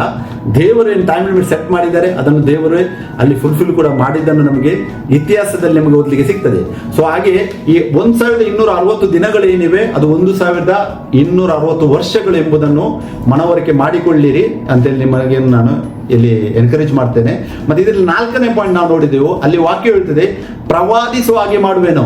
1260 ದಿನಗಳ ತನಕ ಅವರು ಪ್ರವಾದನೆ ಹೇಳುವರು ಅಂತೇಳಿ ವಾಕ್ಯ ಹೇಳ್ತದೆ. ಇವಾಗ ಪ್ರವಾದನೆ ಹೇಳುವರು ಅಂತ ಹೇಳಿದ್ರೆ ನಾರ್ಮಲ್ ಆಗಿ ನಾವು ಸಭೆ ಒಳಗಡೆ ಪ್ರವಾದನೆ ನಡೆಯುವುದು ಅಂತೇಳಿ ತಗೊಳ್ಬಹುದಾ? ಇಲ್ಲ, ತಗೊಳ್ಳಿಕ್ಕೆ ಆಗುದಿಲ್ಲ. ಯಾಕೆಂತ ಹೇಳಿದ್ರೆ 2 ರೀತಿಯ ಪ್ರವಾದಿಸುವ ಬಗ್ಗೆ ವಾಕ್ಯ ಹೇಳ್ತದೆ. ಒಂದು ಸಭೆಯ ಒಳಗಡೆ ಪ್ರವಾದಿಸುವುದು, ಅದು ಯಾವುದು? Gift, prophecy gift. ಅದು ಸಭೆಯ ಉನ್ನತಿಗಾಗಿ, ಅದನ್ನು ಸಭೆಯ ಎಡಿಫಿಕೇಶನ್ಗಾಗಿ ದೇವರು ಕೊಟ್ಟಿದ್ದು. ಅದು 9 ಗಿಫ್ಟ್ ಅಲ್ಲಿ ಒಂದು ಗಿಫ್ಟ್ ಆಗಿದೆ. ಇನ್ನೊಂದು ರೀತಿಯ ಪ್ರವಾದನೆ ಕೂಡ ಹೇಳಿದೆ. ನಾವು ಎರೆಮೆ 1:10 ಓದುವುದಾದ್ರೆ ಅಲ್ಲಿ ನೋಡಿ ವಾಕ್ಯ ಹೇಳ್ತದೆ, ಕಿತ್ತು ಹಾಕುವುದು, ಕೆಡವುವುದು, ನಾಶ ಮಾಡುವುದು, ಹಾಳು ಮಾಡುವುದು, ಕಟ್ಟುವುದು, ನೆಡುವುದು. 6 ಕಾರ್ಯಗಳು ಇಲ್ಲಿ ಉಲ್ಲೇಖವಾಗಿದೆ. ಈ ಕಾರ್ಯಗಳನ್ನು ಮಾಡುವುದಕ್ಕೋಸ್ಕರ ಜನಾಂಗಗಳ ಮೇಲೂ ರಾಜ್ಯಗಳ ಮೇಲೂ ನಿನ್ನನ್ನು ಈ ದಿನ ನೇಮಿಸಿದ್ದೇನೆ ಅಂತೇಳಿ ವಾಕ್ಯ ಹೇಳ್ತದೆ. ಇಲ್ಲಿ ನೋಡಿ, ಜನಾಂಗಗಳ ಮೇಲೆ, ರಾಜ್ಯಗಳ ಮೇಲೆ, ಅಂದರೆ ಓಲ್ಡ್ ಟೆಸ್ಟ್ಮೆಂಟ್ ಪ್ರಾಫೆಟ್ ಏನಿದ್ದ ಆತನಿಗೆ ಓನ್ಲಿ ಪ್ರೊಫೆಸಿ ಮಾಡುವ ಗಿಫ್ಟ್ ಮಾತ್ರ ಅಲ್ಲ, ಆತನು ಓನ್ಲಿ ಪ್ರೊಫೆಸಿ ಮಾಡುವ ಮಾತ್ರ ಅಲ್ಲ, ಆತನಿಗೆ ಈ ಎಲ್ಲ ಕಾರ್ಯಗಳಿತ್ತು. ಇನ್ನೂ ತುಂಬಾ ಕಾರ್ಯಗಳು ಉಂಟು. ನಾವು ಒಬ್ಬೊಬ್ಬ ಪ್ರಾಫೆಟ್ ನ ಜೀವಿತದಲ್ಲಿ ನಾವು ಧ್ಯಾನಿಸುವುದಾದ್ರೆ ಒಂದೊಂದು ರೀತಿಯಾಗಿ ದೇವರನ್ನು ಯೂಸ್ ಮಾಡಿದ್ದಾರೆ. ಅಂದ್ರೆ ಒಬ್ಬ ರಿಯಲ್ ಪ್ರಾಫೆಟ್ ಏನಿದ್ದಾನೆ ಆತನಿಗೆ ಅನೇಕ ಕಾರ್ಯಗಳು ಉಂಟು ಲೋಕದಲ್ಲಿ. ಆತನು 100% ದೇವರನ್ನು ರೆಪ್ರೆಸೆಂಟ್ ಮಾಡಬೇಕು. ಆದ್ರೆ ಇವತ್ತು ಹೊಸ ಒಡಂಬಡಿಕೆಯಲ್ಲಿ ಆ ಪ್ರಾಫಿಟ್ ಒಬ್ಬ ಇಂಡಿವಿಜುವಲ್ ಪರ್ಸನ್ ಅಂತೇಳಿ ಲೋಕಕ್ಕೆ ಬೈಬಲ್ ಎಲ್ಲೂ ಹೇಳುವುದಿಲ್ಲ. ಲೂಕ 16:16 ವಾಕ್ಯ ಏನ್ ಹೇಳ್ತದೆ, ಧರ್ಮಶಾಸ್ತ್ರ ಪ್ರವಾದಿಗಳು ಯೋಹಾನ ತನಕ ಮಾತ್ರ. ಅಂದ್ರೆ ಓಲ್ಡ್ ಟೆಸ್ಟ್ಮೆಂಟ್ ಪ್ರಾಫಿಟ್ ಕಾನ್ಸೆಪ್ಟ್ ದೇವರು ತೆಗಿತಾರೆ. ಮತ್ತು ಗ್ರೇಟೆಸ್ಟ್ ಪ್ರಾಫಿಟ್ ಮತ್ತಾಯ 12:41 ಯೋನಕ್ಕಿಂತ ಹೆಚ್ಚಿನಾದವನು ಇಲ್ಲಿದ್ದಾನೆ. ಆತನ ಯೇಸು ಕ್ರಿಸ್ತನು, ಅವನು ಎಲ್ಲಿದ್ದಾನೆ? ಇವತ್ತು ನಮ್ಮ ಒಳಗಿದ್ದಾನೆ, ಆತ್ಮ ಸ್ವರೂಪನಾಗಿ ನಮ್ಮ ಒಳಗಿದ್ದಾನೆ. ಸೊ ಅದಕ್ಕೆ ಗಲಾತ್ಯ 3:28 ಪೌಲನು ಹೇಳ್ತಾನೆ, ನಾವೆಲ್ಲರೂ ಕ್ರಿಸ್ತನಲ್ಲಿ ಒಂದಾಗಿದ್ದೇವೆ. ಯಾಕೆ? ನನ್ನಲ್ಲಿದ್ದ ಆತ್ಮನೇ ಇನ್ನೊಬ್ಬ ಸಹೋದರಲ್ಲಿ ಕೂಡ ಇದ್ದಾನೆ. ಅದಕ್ಕೆ ದೊಡ್ಡವರು ಚಿಕ್ಕವರು ಹೊಸ ಒಡಂಬಡಿಕೆಯಲ್ಲಿ ಯಾರಿಲ್ಲ. ಲೋಕಕ್ಕೆ ಆಸ್ ಎ ಪ್ರಾಫಿಟ್ ಆಗಿ ಸಭೆ ರೆಪ್ರೆಸೆಂಟ್ ಮಾಡ್ತಾ ಇದೆ. ಒಬ್ಬ ಅಲ್ಲ, ನಿಜವಾದ ಸಭೆಯಲ್ಲಿ ಎಷ್ಟು ಜನ ಕ್ರಿಸ್ತನ ಅನುಯಾಯಿಗಳಿದ್ದಾರೆ, ಅಂದ್ರೆ ರಿಯಲ್ ಬಿಲೀವರ್ಸ್ ಇದ್ದಾರೆ, ಅವರೆಲ್ಲರೂ ಯೇಸುವನ್ನು ಲೋಕಕ್ಕೆ ಪ್ರೆಸೆಂಟ್ ಮಾಡುವವರಾಗಿದ್ದಾರೆ. ಸೊ ಅದಕ್ಕೆ ಪ್ರಾಫಿಟ್ ಅಂತ ಹೇಳಿದ್ರೆ ಹೊಸ ಒಡಂಬಡಿಕೆಯಲ್ಲಿ ಪ್ರವಾದಿಸುವುದು ಅಂತ ಹೇಳಿದ್ರೆ ಅದು ಪ್ರೊಫೆಸಿ ಲೋಕಕ್ಕೆ ಹೇಳುವುದಂತದಲ್ಲ, ಸುವಾರ್ತೆಯನ್ನು ಸಾರುವುದು ಮತ್ತೆ ಯೇಸು ಕ್ರಿಸ್ತನ ಸಾಕ್ಷಿ ನೀಡುವುದು. ಅದೇ ಪ್ರಕಟಣೆ 11:3 ನಾವು ಧ್ಯಾನಿಸ್ತಾ ಇದ್ದೇವೆ. ಈ 2 ಸಾಕ್ಷಿಗಳಂತ ಹೇಳಿದ್ರೆ ನಾವು ಸಭೆಯಾಗಿ ಇಸ್ರೇಲ್ನಿಂದ ಬಂದ ಒಂದು ಗುಂಪು ಮತ್ತೆ ಅನ್ಯ ಜಾತಿಯ ಜನದಿಂದ ಬಂದ ಗುಂಪು, 2 ಗುಂಪುಗಳು ಒಂದೇ ಸಭೆಯಾಗಿ ನಾವು ಯೇಸುವನ್ನು ಟೆಸ್ಟಿಫೈ ಮಾಡ್ತಾ ಇದ್ದೇವೆ. ಸೊ ಅದೇ ಇಲ್ಲಿ ವಾಕ್ಯ ಹೇಳ್ತಾ ಇದೆ. ಇನ್ನು ಬೇಕಾದ್ರೆ ಇದಕ್ಕೆ ಅಪೊಸ್ತಲತೆ 2:16-18 ಓದುವಾಗ ನಮಗೆ ಅಲ್ಲಿ ದೇವರ ವಾಕ್ಯ ಹೇಳ್ತದೆ. ಅಂದ್ರೆ ಯೋವೇಲನ ಮುಖಾಂತರವಾಗಿ ದೇವರು ಹೇಳಿದ ವಾಕ್ಯವನ್ನು ಅಲ್ಲಿ ಕೋಟ್ ಮಾಡಿ ಪೇತ್ರನ ಹೇಳ್ತಾನೆ, ಇದು ಪ್ರವಾದಿಯಾದ ಯೋವೇಲನ ಮೂಲಕವಾಗಿ ತಿಳಿಸಿದ ಸಂಗತಿ ಅದೇನೆಂದರೆ, ಕಡೇ ದಿವಸಗಳಲ್ಲಿ ನಾನು ಎಲ್ಲಾ ಮನುಷ್ಯರ ಮೇಲೆ ನನ್ನ ಆತ್ಮವನ್ನು ಸುರಿಸುವೆನು. ಇಲ್ಲಿ ನೋಡಿ, ಎಲ್ಲಾ ಮನುಷ್ಯರು ಅಂತ ಹೇಳಿದ್ರೆ ಕ್ರಿಸ್ತನಲ್ಲಿ ಇರುವವರೆಲ್ಲರಲ್ಲಿ ನನ್ನ ಆತ್ಮವನ್ನು ಸುರಿಸುವೆನು. ನಿಮ್ಮಲ್ಲಿರುವ ಗಂಡಸರು ಹೆಂಗಸರು ಪ್ರವಾದಿಸುವರು, ಇಲ್ಲಿ ಪ್ರವಾದಿಸುವರು ಅಂತೇಳಿ ವಾಕ್ಯ ಏನ್ ಹೇಳ್ತದೆ, ಇದು ಸಭೆಯ ಒಳಗಿನ ಪ್ರೊಫೆಸಿ ಗಿಫ್ಟ್ ಅಲ್ಲ, ಇದು ಲೋಕಕ್ಕೆ ನಾವು ಸಾಕ್ಷಿಯನ್ನು ನೀಡುವ ಬಗ್ಗೆ ವಾಕ್ಯ ಹೇಳುತ್ತದೆ. ನಿಮ್ಮಲ್ಲಿರುವ ಗಂಡಸರು ಹೆಂಗಸರು ಪ್ರವಾದಿಸುವರು, ನಿಮ್ಮ ಯೌವನಸ್ಥರಿಗೆ ದಿವ್ಯ ದರ್ಶನಗಳಾಗುವವು, ನಿಮ್ಮ ಹಿರಿಯರಿಗೆ ಕನಸುಗಳು ಬೀಳುವವು. ಇದಲ್ಲದೆ ಆ ದಿನಗಳಲ್ಲಿ ನನ್ನ ದಾಸದಾಸಿಯರ ಮೇಲೆಯೂ ನನ್ನ ಆತ್ಮವನ್ನು ಸುರಿಸುವೆನು, ಅವರು ಪ್ರವಾದಿಸುವರು. ಇಲ್ಲಿ ಫಸ್ಟ್ ಈ ವಾಕ್ಯದಲ್ಲಿ ಕೂಡ ನಾವು 2 ಜುಂಡು ನೋಡಬಹುದು. ಇಲ್ಲಿ ವಾಕ್ಯದಲ್ಲಿ 17ನೇ ವಾಕ್ಯ ಏನ್ ಹೇಳ್ತದೆ, ಕಡೆ ದಿವಸಗಳಲ್ಲಿ ನಾನು ಎಲ್ಲಾ ಮನುಷ್ಯರ ಮೇಲೆ ನನ್ನ ಆತ್ಮವನ್ನು ಸುರಿಸುವನು. ಅಂದ್ರೆ ಇದು ಇಸ್ರೇಲ್ ಜನಾಂಗವನ್ನು ದೇವರು ಸೂಚಿಸ್ತಾ ಇದ್ದಾರೆ. ಫಸ್ಟ್ ಗ್ರೂಪ್ ದಾಸ ದಾಸಿಯರು. 18ನೇ ವಾಕ್ಯ ನೋಡಿ, ಆ ದಿನಗಳಲ್ಲಿ ನನ್ನ ದಾಸ ದಾಸಿಯರು. ಯಾರು ದಾಸ? ನಾವು ದಾಸರು. ಅಂದ್ರೆ ನಾವು ವಾಗ್ದಾನದ ಫಲವಾಗಿರಲಿಲ್ಲ, ಬಟ್ ಕ್ರಿಸ್ತನಲ್ಲಿ ನಾವು ಆ ಫಲವನ್ನು ಹೊಂದಿದ್ದೇವೆ. ಸೊ ಅದಕ್ಕೆ ಆ ದಿನಗಳಲ್ಲಿ ದಾಸ ದಾಸಿಯರ ಮೇಲೂ ನನ್ನ ಆತ್ಮವನ್ನು ಸುರಿಸುವನು, ಅವರು ಪ್ರವಾದಿಸುವರು. ನಾವು ಇಲ್ಲಿ ಪ್ರವಾದಿಸುವ ಗಿಫ್ಟ್ ಅಂತೇಳಿ ಅಲ್ಲ, ಇದು ಪ್ರವಾದಿಸುವರು ಅಂತ ಹೇಳಿದ್ರೆ ಲೋಕಕ್ಕೆ ನಾವು ಯೇಸುವನ್ನು ಟೆಸ್ಟಿಫೈ ಮಾಡುವ ಬಗ್ಗೆ ವಾಕ್ಯ ಹೇಳ್ತಾ ಇದೆ. ಸೊ ಪ್ರಕಟಣೆ 10 ಮತ್ತೆ 11ನೇ ವಾಕ್ಯದಲ್ಲಿ ಕೂಡ ನಾವು ನೋಡಬಹುದು. ಅಲ್ಲಿ ದೇವದೂತನು ಯೋಹಾನನಿಗೆ ಹೇಳ್ತಾನೆ, ಆ ಚಿಕ್ಕ ಸುರುಳಿಯನ್ನು ದೂತನ ಕೈಯಿಂದ ತೆಗೆದು ತಿನ್ಲಿಕ್ಕೆ ಹೇಳ್ತಾನೆ. ಅದು ಆತನ ಬಾಯಿಯಲ್ಲಿ ಜೇನಿನಂತೆ ಸಿಹಿ ಆಗ್ತದೆ ಮತ್ತು ತಿಂದ ಮೇಲೆ ಹೊಟ್ಟೆಯು ಕಹಿ ಆಗ್ತದೆ ಅಂತ ಹೇಳ್ತದೆ. ಮತ್ತೆ 11ನೇ ವಾಕ್ಯ ನೋಡಿ, ನೀನು ಅನೇಕವಾಗಿರುವ ಪ್ರಜೆ, ಜನ, ಭಾಷೆ, ರಾಜ. 4 ವಿಷಯ ಇದೆ. ಪ್ರಜೆ, ಅನೇಕವಾಗಿರುವ ಅಂದ್ರೆ ತುಂಬಾ ಜನರಿಗೆ ಏನ್ ಮಾಡ್ಬೇಕಂತೆ, ಪ್ರಜೆ, ಜನ, ಭಾಷೆ, ರಾಜ, ಇವರ ವಿಷಯದಲ್ಲಿ ಪ್ರವಾದನೆ ಹೇಳಬೇಕೆಂದು ನನಗೆ ತಿಳಿಸಲ್ಪಟ್ಟಿತು. ಅಂದ್ರೆ ಲೋಕಕ್ಕೆ ಸುವಾರ್ತೆಯನ್ನು ಸಾರಬೇಕು, ಯೇಸುವನ್ನು ನಾವು ಟೆಸ್ಟಿಫೈ ಮಾಡ್ಬೇಕಂತೇಳಿ ಅರ್ಥ ಇದ್ದದ್ದು. ಸೊ ಅದಕ್ಕೆ ಪ್ರವಾದನೆ ಗಿಫ್ಟ್ ಎಲ್ಲಿ ಆಪರೇಟ್ ಆಗಬೇಕು, ಮತ್ತೆ ಆಸ್ ಎ ಪ್ರಾಫಿಟ್ ಹೊಸ ಒಡಂಬಡಿಕೆಯಲ್ಲಿ ಯಾರು ದೇವರನ್ನು ರೆಪ್ರೆಸೆಂಟ್ ಮಾಡುತ್ತಾರೆ, ಇದನ್ನ ಬಗ್ಗೆ ಸರಿಯಾಗಿ ಅರಿಯಿರಿ. ನಾವು ಈ ಒಂದೇ 3ನೇ ವಾಕ್ಯ ಸ್ಟೆಪ್ ನಾನು ಇವಾಗ ಇಲ್ಲಿ ಎಕ್ಸ್ಪ್ಲೇನ್ ಮಾಡಿದೆ, ಅದರಲ್ಲಿ ಎಷ್ಟು ಟೈಮ್ ಆಯ್ತು. ಸೊ ನಾವು ಇವತ್ತು ಧ್ಯಾನಿಸಿದ್ದೇನು, ನನ್ನ 2 ಸಾಕ್ಷಿಗಳು, ಅದು ಇಬ್ಬರಲ್ಲ, ನನ್ನ 2 ಸಾಕ್ಷಿಗಳು. ಅದೇನಾಗಿದೆ, ಇಸ್ರೇಲ್ನಿಂದ ಬಂದ ಜನಾಂಗ ಮತ್ತೆ ಅನ್ಯ ಜಾತಿಯಿಂದ ಕ್ರಿಸ್ತನಲ್ಲಿ ಬಂದ ಜನಾಂಗವನ್ನು ಸೂಚಿಸ್ತಾ ಇದೆ. 2 ಸಾಕ್ಷಿಗಳು. ಗೋಣಿ ತಟ್ಟು ಅಂತ ಹೇಳಿದ್ರೆ ನಾವು ಧ್ಯಾನಿಸಿದೆವು, ಅದು ನಮ್ಮನ್ನು ನಾವು ದೇವರ ವಾಕ್ಯಕ್ಕೆ ತಗ್ಗಿಸಿಕೊಳ್ಳುವುದನ್ನು ಹೊಸ ಒಡಂಬಡಿಕೆಯಲ್ಲಿ ಸೂಚಿಸ್ತಾ ಇದೆ. ಅಂದ್ರೆ ಕ್ರಿಸ್ತನ ವಾಕ್ಯಕ್ಕೆ ನಾವು ಟೆಸ್ಟಿಫೈ ಮಾಡುವುದನ್ನು ಸೂಚಿಸ್ತಾ ಇದೆ. ಮತ್ತೆ 1260 ದಿನಗಳು ಅಂತ ಹೇಳಿದ್ರೆ ಇದು ಪ್ರೊಫೆಟಿಕ್ ಪ್ರವಾದನೆ ವಾಕ್ಯ. ಇದು 1260 ದಿನ ಅಂತ ಹೇಳಿದ್ರೆ 1260 ವರ್ಷಗಳನ್ನು ಸೂಚಿಸುವಂತದ್ದಾಗಿದೆ. ಮತ್ತೆ ಪ್ರವಾದಿಸುವ ಹಾಗೆ ಮಾಡುವ ಅಂತ ಹೇಳಿದ್ರೆ ಲೋಕಕ್ಕೆ ನಾವು ಸಾಕ್ಷಿ ನೀಡುವ ಬಗ್ಗೆ ದೇವರ ವಾಕ್ಯ ಹೇಳ್ತಿದೆ. ಸೊ ಅದಕ್ಕೆ ಈ ತುಂಬಾ ವಿಷಯಗಳನ್ನು ವಾಕ್ಯದಲ್ಲಿ ಈ ಭಾಗದಲ್ಲಿ ನಾವು ಧ್ಯಾನಿಸಿದೆವು. ಒಂದೇ ವಾಕ್ಯ, ಬಟ್ ತುಂಬಾ ವಾಕ್ಯಗಳನ್ನು ನಾನು ಇಲ್ಲಿ ರೆಫರೆನ್ಸ್ ಆಗಿ ನಿಮಗೆ ಎಕ್ಸ್ಪ್ಲೇನ್ ಮಾಡಿದ್ದೇನೆ. ಇನ್ನೂ ಡೀಪ್ ಆಗಿ ಮುಂದಿನ ವಾಕ್ಯಗಳಲ್ಲಿ ನಾವು ಇನ್ನೂ ಆ 2 ಸಾಕ್ಷಿಗಳು, ಆ ಸಭೆ ಅಂತೇಳಿ ನಾವು ತುಂಬಾ ವಿಷಯಗಳನ್ನು ವಾಕ್ಯದಿಂದ ಇನ್ನು ಮುಂದೆ ಕೂಡ ನಾವು ಧ್ಯಾನಿಸುವ. ಯಾಕೆಂದ್ರೆ ಇದಕ್ಕೆ ಇನ್ನೂ ತುಂಬಾ ವಾಕ್ಯ ಆಧಾರದಿಂದ ನಾನು ಇದನ್ನು ಎಕ್ಸ್ಪ್ಲೇನ್ ಮಾಡ್ತೇನೆ. ನಮ್ಮ ಒಳಗಿಂದ ಕರೆಕ್ಟ್ ಆಗಿ ದೇವರು ಪ್ರಕಟಣೆಯನ್ನು ಕೊಡಬೇಕು. ಯಾಕೆ ವಾಕ್ಯಕ್ಕೆ ವಾಕ್ಯವು ಸಪೋರ್ಟ್ ಆಗ್ತದೆ. ಯಾವಾಗಲೂ ನೆನಪಿಡಿ, ವಾಕ್ಯವನ್ನು ಟೆಸ್ಟಿಫೈ ಮಾಡ್ತದೆ. ಲೂಕ 16:16ರಲ್ಲಿ ಪ್ರವಾದಿಗಳು ಹೊಸ ಒಡಂಬಡಿಕೆಯಲ್ಲಿ ಇಲ್ಲ ಅಂತ ಹೇಳಿದ್ರೆ ಓಲ್ಡ್ ಟೆಸ್ಟ್ಮೆಂಟ್ ಪ್ರವಾದಿಗಳನ್ನು ಸೂಚಿಸಿ ದೇವರು ಮಾತಾಡ್ತಾರೆ. ಯಾಕೆಂದ್ರೆ ಹೊಸ ಒಡಂಬಡಿಕೆಯಲ್ಲಿ ದೇವರು ಸಭೆಯನ್ನು ಪ್ರವಾದಿಯನ್ನಾಗಿ ಇಟ್ಟಿದ್ದಾರೆ. ಸೊ ಇದರ ಬಗ್ಗೆ ನಾನು ಕೂಡ ಒಂದು ವಿಡಿಯೋ ಹಾಕಿದ್ದೇನೆ, ಹೊಸ ಒಡಂಬಡಿಕೆಯಲ್ಲಿ ಪ್ರವಾದಿ ಯಾರು ಅಂತೇಳಿ, ಅದನ್ನು ನಾನು ಕ್ಲಿಯರ್ ಆಗಿ ಎಕ್ಸ್ಪ್ಲೇನ್ ಮಾಡಿದ್ದೇನೆ. ಸೊ ಅದಕ್ಕೆ ಈ 2 ಸಾಕ್ಷಿಗಳು ಈ ಸಭೆ ಅಂತೇಳಿ ನಾವು ಸರಿಯಾಗಿ ಅರಿಯಬೇಕು. ಯೋಹಾನ 10:16 ವಾಕ್ಯದ ಪ್ರಕಾರ ಅನ್ಯ ಜಾತಿಯ ಜುಂಡನ್ನು ದೇವರು ಎಲ್ಲಿ ಒಳಗೆ ತರಲಿಕ್ಕೆ ಸ್ಟಾರ್ಟ್ ಮಾಡ್ತಾರೆ, ಅಪೊಸ್ತಲ ಕೃತ್ಯ 8-9ನೇ ಅಧ್ಯಾಯದಲ್ಲಿ ನಾವು ನೋಡಬಹುದು. ಯಾವಾಗ ಅಲ್ಲಿ ಸ್ಟೇಫನನ್ನು ರಕ್ತಸಾಕ್ಷಿ ಆಗ್ತಾನೆ, ಅಂದ್ರೆ ದೇವರು ಇಸ್ರೇಲಿಗೆ ಕೊಟ್ಟ 70 ವಾರಗಳು ಅಪೊಸ್ತಲ ಕೃತ್ಯ 7ನೇ ಅಧ್ಯಾಯದಲ್ಲಿ ಕೊನೆಗೊಳ್ಳುವಾಗ ಸ್ಟೇಫನನ ರಕ್ತ ಸಾಕ್ಷಿ ಮುಖಾಂತರವಾಗಿ ಅಲ್ಲಿ ಮುಗೀತದೆ. ಮತ್ತೆ 8ನೇ ಅಧ್ಯಾಯದಲ್ಲಿ ಅಪೊಸ್ತಲ ಕೃತ್ಯ 1:8ರಲ್ಲಿ ಹೇಳಿದ ಪ್ರಕಾರ ಸೀಕ್ವೆನ್ಷಿಯಲ್ ಆಗಿ ದೇವರಲ್ಲಿ ಏನ್ ಹೇಳ್ತಾರೆ, ಯೇಸು ಕ್ರಿಸ್ತರು ಹೇಳ್ತಾರೆ ಅಲ್ಲಿ ಯೆರೂಸಲೇಮಿನಲ್ಲಿ. ಮತ್ತೆ ನೆಕ್ಸ್ಟ್ 8ನೇ ಅಧ್ಯಾಯದಲ್ಲಿ ನೋಡಿ ಯುದಾಯ ಸಮಾರ್ಯದಲ್ಲಿ ಅವ್ರು ಟೆಸ್ಟಿಫೈ ಮಾಡ್ತಾರೆ. ಫಿಲಿಪ್ಪೋಗೆ ಅಲ್ಲಿ ಸುವಾರ್ತೆ ಸಾರ್ತಾನೆ. ಯಾವಾಗ ಯೆರೂಸಲೇಮಿನ ಟೈಮ್ ಮುಗಿದ ಮೇಲೆ ಯುದಾಯ ಸಮಾರ್ಯಕ್ಕೆ ಹೋಗ್ತಾನೆ ಆತನು. ಮತ್ತೆ 9ನೇ ಅಧ್ಯಾಯದಲ್ಲಿ 10ನೇ ಅಧ್ಯಾಯದಲ್ಲಿ ಪೌಲನನ್ನು ದೇವರು ಆರಿಸ್ತಾರೆ. 10ನೇ ಅಧ್ಯಾಯದಲ್ಲಿ ಪೇತ್ರನು ಕೊರ್ನೆಲಿಯೋಸ್ ಅಂದ್ರೆ ಇಟಲಿ ದೇಶ ಅನ್ಯ ಜಾತಿ, ಆತನಿಗೂ ಸುವಾರ್ತೆ ಕೊಡ್ತಾನೆ ಅಲ್ಲಿ. ಸೊ ದೇವರ ಕಾರ್ಯ ಏನಿದೆ ಅದು ವಾಕ್ಯಕ್ಕೆ ಅನುಗುಣವಾಗಿ ಫುಲ್ಫಿಲ್ ಆಗಿದೆ. ಸೊ 2 ಜುಂಡು, ಇಸ್ರೇಲ್ನಿಂದ ಬಂದ ಜುಂಡು ಮತ್ತೆ ನಾವು ಅನ್ಯ ಜನರ ದುಂಡು, 2 ಜುಂಡೆ 2 ಸಾಕ್ಷಿಗಳಾಗಿವೆ ಎಂಬುದನ್ನು ನೀವು ಸರಿಯಾಗಿ ಮನದಟ್ಟು ಮಾಡಿಕೊಳ್ಳಿರಿ. ಮುಂದೆ ಬರುವ ಭಾಗದಲ್ಲಿ ನಾನು ಇನ್ನೂ ಡೀಪ್ ಆಗಿ ಆ ಎಣ್ಣೆ ಮರಗಳು ಮತ್ತೆ 2 ದೀಪಸ್ತಂಭಗಳು ಅಂತೇಳಿ ವಾಕ್ಯ ಹೇಳ್ತಿದೆ. ನೆಕ್ಸ್ಟ್ 4ನೇ ವಾಕ್ಯ ಅದು ಏನಾಗಿದೆ ಅದಕ್ಕೂ ಕೂಡ ವಾಕ್ಯದ ರೆಫರೆನ್ಸ್ ಆಗಿ ನಾವು ಧ್ಯಾನಿಸುವ. ನಾನು ದೇವರಿಗೆ ಸ್ತೋತ್ರವನ್ನು ಸಲ್ಲಿಸ್ತೇನೆ ಈ ಒಂದು ಒಳ್ಳೆಯ ಸಮಯವನ್ನು ದೇವರಲ್ಲಿ ಕೊಟ್ಟಿದ್ದಕ್ಕಾಗಿ, ಮತ್ತೆ ವಾಕ್ಯದ ಗೂಢಾರ್ಥಗಳನ್ನು ಪ್ರಕಟಿಸ್ತಾ ಇರುವುದಕ್ಕಾಗಿ. ನಾನು ಇದರ ಎಲ್ಲಾ ಘನ ಮಾನ ಮಹಿಮೆ ಎಲ್ಲವನ್ನು ನಮ್ಮ ಕರ್ತನು ಒಡೆಯನು ರಕ್ಷಕನೂ ಆದ ಏಕ ದೇವರಾದ ಯೇಸು ಕ್ರಿಸ್ತನಿಗೆ ಸಲ್ಲಿಸ್ತೇನೆ. Praise the lord. Thank you. Amen.